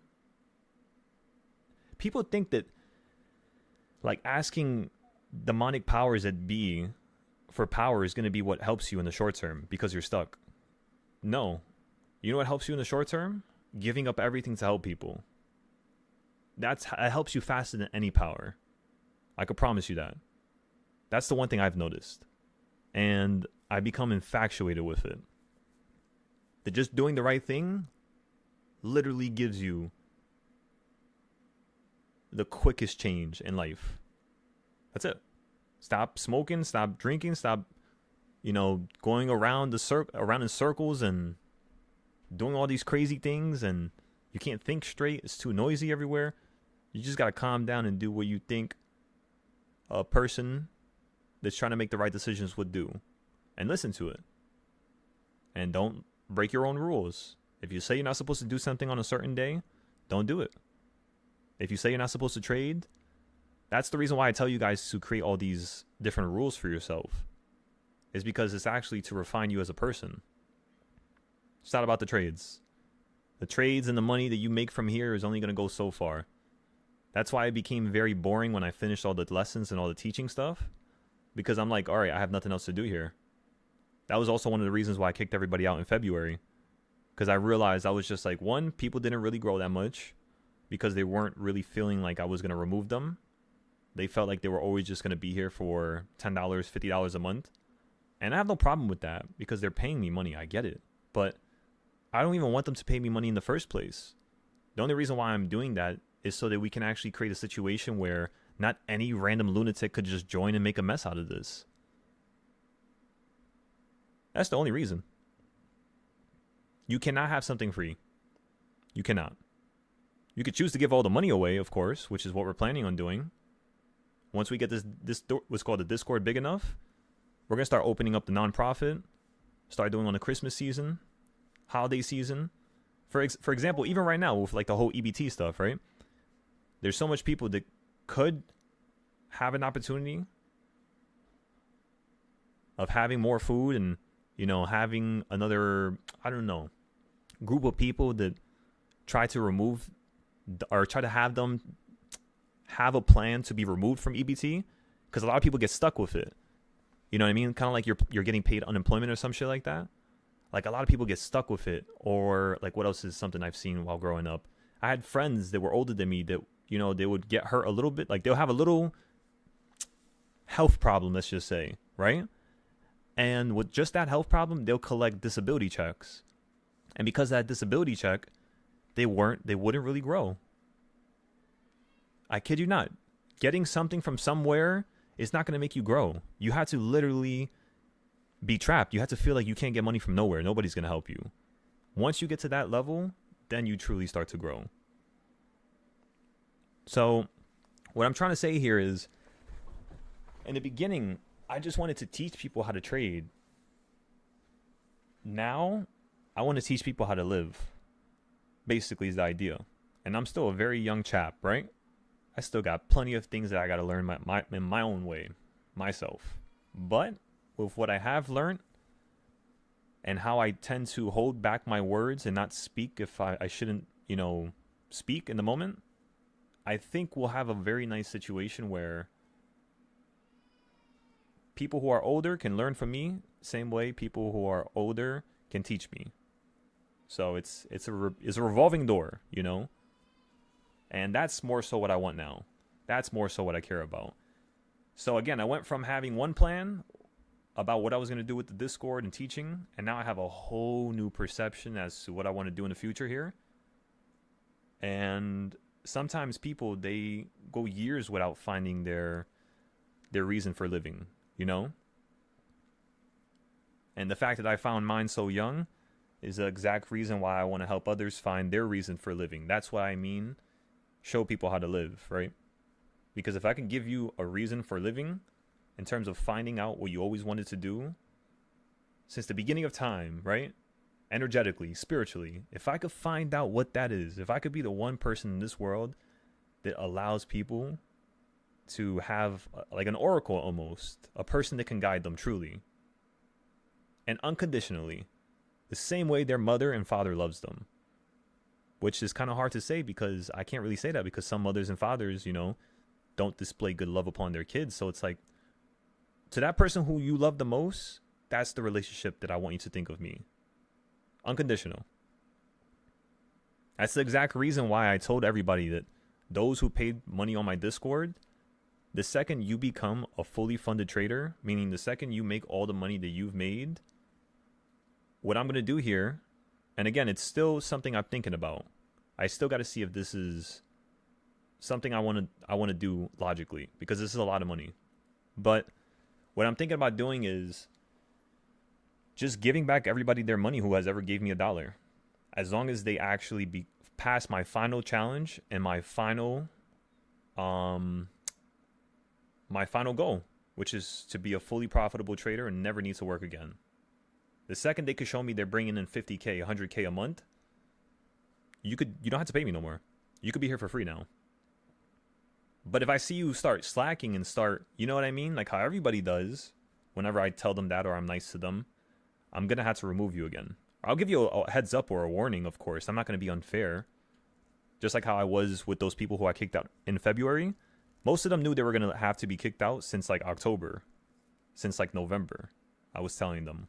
But yeah, as long as I can find the gift that keeps on giving, right? The unlimited Midas touch. I'm talking about golden goose eggs everywhere. If I could find a person's golden goose egg, because everybody's golden goose egg is different, it's separate, it's dependent on their own body and their own existence. And if I could find that, I'm the happiest person in the world. And that's the whole purpose for me teaching you guys how to trade stocks. It's not for you to make money. It's not for you to just be financially literate.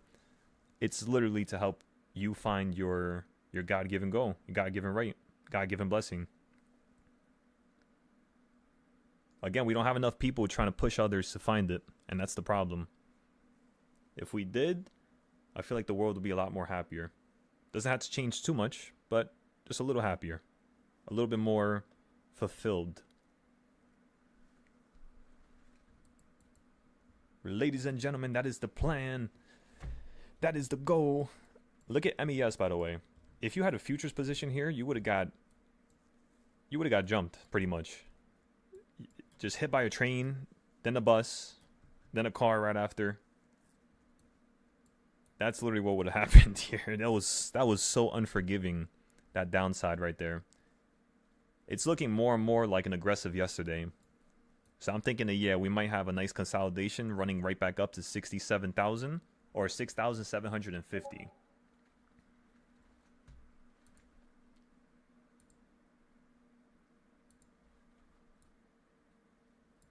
Yeah, that's awesome. I also love how the last thing the market hit on futures before it fell out the sky like that was what, everybody? The put area that we made on Monday when you were still above the midpoint right here. So it's cool to see how you're actually following those trends from like last week or earlier this week. Kind of like how our SPY ideas are still working for the past 3 weeks right now. Kind of the same thing. That's awesome. Okay, so let's look at what do you guys want? Actually, let's take a break now. I said I was gonna take a break like an hour ago, and I forgot. So again, we bought calls around number 5, like a little bit below number 5, and then we averaged down around number 6. That was around, I think, an hour ago, 40 minutes ago. So just like yesterday, we're gonna wait for another 30 minutes, another hour. Try to see if we can average down one more time on these trades. Currently, they're around like $20 each right now. And then see if we can get a nice little bounce to 675 here again.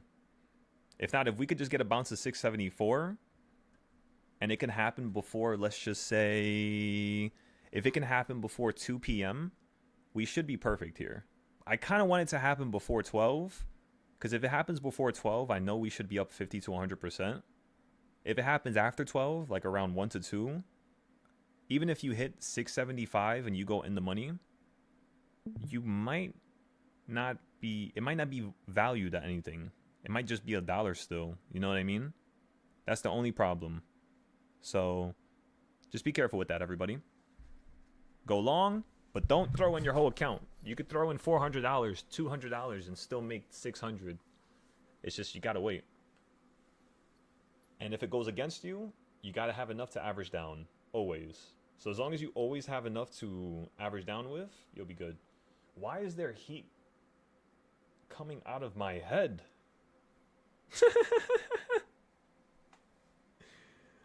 It feels like there's like a heater on the back of my neck right now. What in the world? Alright, so yeah, I'm gonna take a shower, get some food, go for a little walk, and then we'll come back and finish the day off strong. Just like yesterday, ladies and gentlemen. We can't slack no more. From here to the end of the month, we have one goal and one goal only. Make sure everybody's on the same page. Make sure everybody has all their charts done. And make sure everybody could hit at least 100K by the end of this month. Tax seasons are coming up, and I gotta pay taxes. I gotta make as much as possible these last couple months here.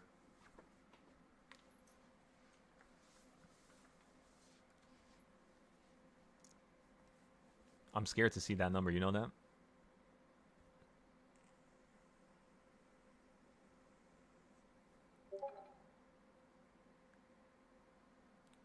But, I mean, let's be honest here. It could be worse. It could always be worse. At least what we're doing here is profitable. At least it makes money. At least it changes lives. Pretty much checks off every box. And who knows, maybe we'll get like a fitness trainer here sooner or later. We had a couple of them like in the past, but who knows, maybe we'll get like a fitness trainer, somebody who's like really good with working out, open up a gym or something. I always wanted to do that. Or like a coffee shop. You always wanted to have a coffee shop that I could just pull up to for like 2 hours, chart. You know what I mean? You own it. Your friends could pull up to like the back room. Nice ass view. Maybe somewhere in the city. Shit. I would love to have something like that. I always wanted to have something like that in Japan. Even if it's not profitable. But coffee shops, they're insanely profitable. I don't know if you guys know this. Coffee shops in New York, if you're in a good spot, the people think that Starbucks makes a lot of money, and that's 100% the case. Like, per day, when I was working at my Starbucks job, I think we were pulling in like 30,000. Somewhere around there, like 24,000 or something like that a day. But it was the most one of the most popular Starbucks in New York. So a regular coffee shop that's not really as popular, most people think that they're not going to make that much. But yo, they be making at least like 10K a day.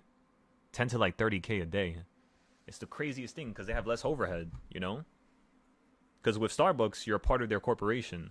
Unless you have a license for it. Like you're not part of the district. Because there was a couple Starbucks that weren't a part of the district. They will make a killing.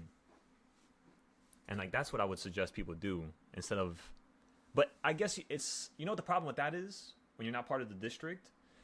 But then again, this is kind of weird too, because I guess my Starbucks wasn't supposed to do this. When we would run out of cups and like milk and stuff like that, they would send me to the other district or the other places. Like they would literally tell me, yo, you know what I would feel like? Speaking of which, I completely forgot about this. I would literally feel like that guy in the math problems. You know when you're growing up? Dr. Bob buys 100 watermelons.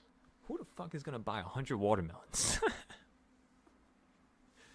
But I had like 30 cases of like 2% milk, or like I would literally fill my whole car up with milk and different stuff for Starbucks because I was like the only one they trusted to go out and to like come back at a good time.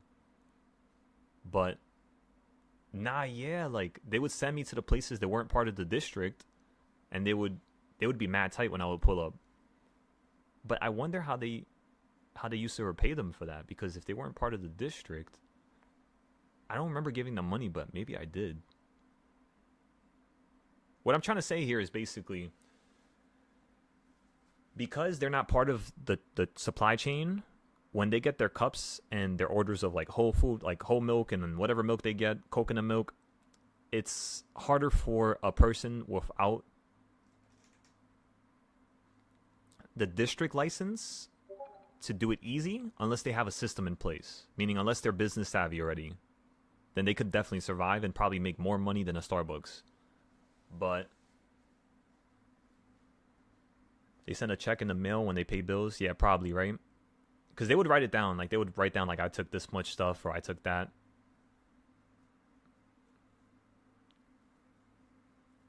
I'm not gonna lie, that shit was fun, though. Because like, I'll be gone for, like, 30 minutes, you know? I would have to go to, like, a Starbucks that's, like, 15 minutes away. I'll go get food. Oh, man.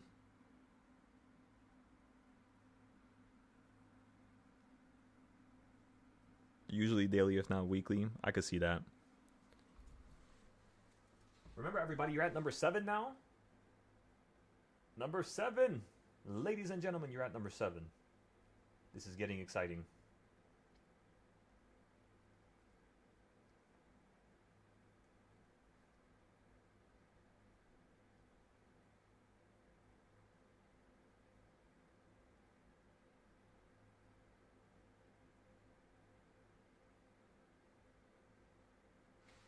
Our average, so currently the contracts that we bought earlier, everybody, the contracts we bought earlier were around $100 the first time we bought them.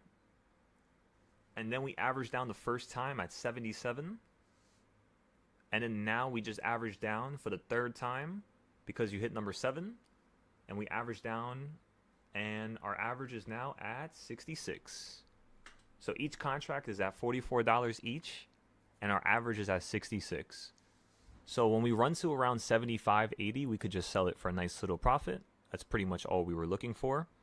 It's just the market was going down a little bit more one-sided, which is okay, it happens. By the way, we would not trade like this on FOMC. I'm just letting you know. This is like only something you do on a day like today. where it's not too much going on. Yeah, there's still nothing updated.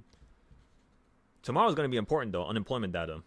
So I think you guys should prepare for that and make sure that you're going to use less money tomorrow. So tomorrow we'll probably use like $200-300 per trade instead of today, where we're using like $500 to $1,000 per trade. And we'll just go from there, ladies and gentlemen. Sounds like a plan?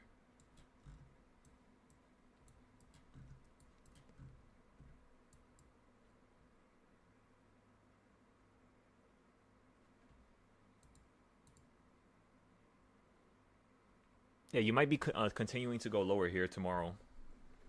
But it's kind of like the same thing as yesterday, you know? You run up to the high, you stay above 675, you opened up at 676, which is what we thought you would do. And then you just went right back down. So tomorrow, you might just do the opposite again. You might just open up at the low again, 672, and then just start running up towards the high. So what we're going to do is we're going to automatically buy calls just in case that happens. We'll buy like a 1-day play, 2-day play, so it doesn't lose too much value. And then what we'll do is we'll start to play against it or play with it if we need to play the same side. But later on that day, we'll wait like an hour or two. So we're not basically like averaging in with too much money at the same moment, just in case our idea needs more time or, you know, value was just dying pretty much. So each contract right now went from $40, $44 to $51. So now, again, I was down about 50% right there, 60%, and now I'm only down 23% with that little green move that you had. So I don't think we're going to average down no more. I think that's probably going to be the last time. That's already a ridiculous amount of money so far. So, boom. We're going to let this run up. Let it hit number 4. Let it hit number 3. We're going to sell out. Maybe we keep some just in case you want to run up higher today. If you stay down here, meaning if you just hit number 5 and you slow down and you start dropping again, that means you're definitely probably going to go lower. So the second we hit number 5 right now, everybody, I want to see if we're profitable, because if we are, we're gone. We're taking our profit. We're going to leave, because now it's starting to get a little bit more dangerous. You know, we've been in this position for like how long now? Ever since 10:38. So for over 40 minutes now. All right, our options break even here, everybody. So if we do run up to number 5, like how we think we are, we should be able to sell this out for like a good 15-20% here. If it just keeps consolidating between 6 and 7, we're going to let it get cheaper and cheaper and cheaper. And then maybe around like 12:30, we'll average down a 4th time maybe. We didn't overdo it yet. So we don't have like 100 contracts yet. We could though. Just in case. So we still have a way to get out of this play and take no damage at all. These trades that I'm getting into right now, like I told you in the morning, these are the harder trades because the market is falling. It's, of course, choosing the puts right now. That's the direction you're currently choosing, mostly. But when we buy our calls, we're buying them at certain times where, just like how we bought our calls in the morning right here and you flipped up and we sold it, and then we bought another set right down here and you flipped up, and we were going to sell it, but we held it. You fell down to here. We were down 70%. We basically bought another 100 contracts. Average down, we had 130 contracts in total. You then ran up to the top here. And I know it sounds insane, I know. But in order for you to buy 100 contracts of something, you had to understand that it's at a perfect level to average down. So like you hitting number 7 was good enough for us to buy 100 contracts. It's just because I know you have so much opportunities to fall, like you have so much more downside room, I kind of want to see if it's going to, you know, touch that a little bit, mess around with the downside, and then see if towards the end of the day we can throw in a little bit more capital. And if we take a loss on this trade here, which is trade number 3, we'll make sure trade number 4 makes us the money back, just like yesterday. Yesterday, trade number 3 failed, which is kind of funny. This is also trade number 3. So yesterday, trade number 3 failed, and then number 4, we made that 6K. So we pretty much made everything back, plus some extra capital. So that's all we're trying to do today. Again, trade with the harder trades. Wait for an opportunity where we can get a 5-10 day easy trade, which is going to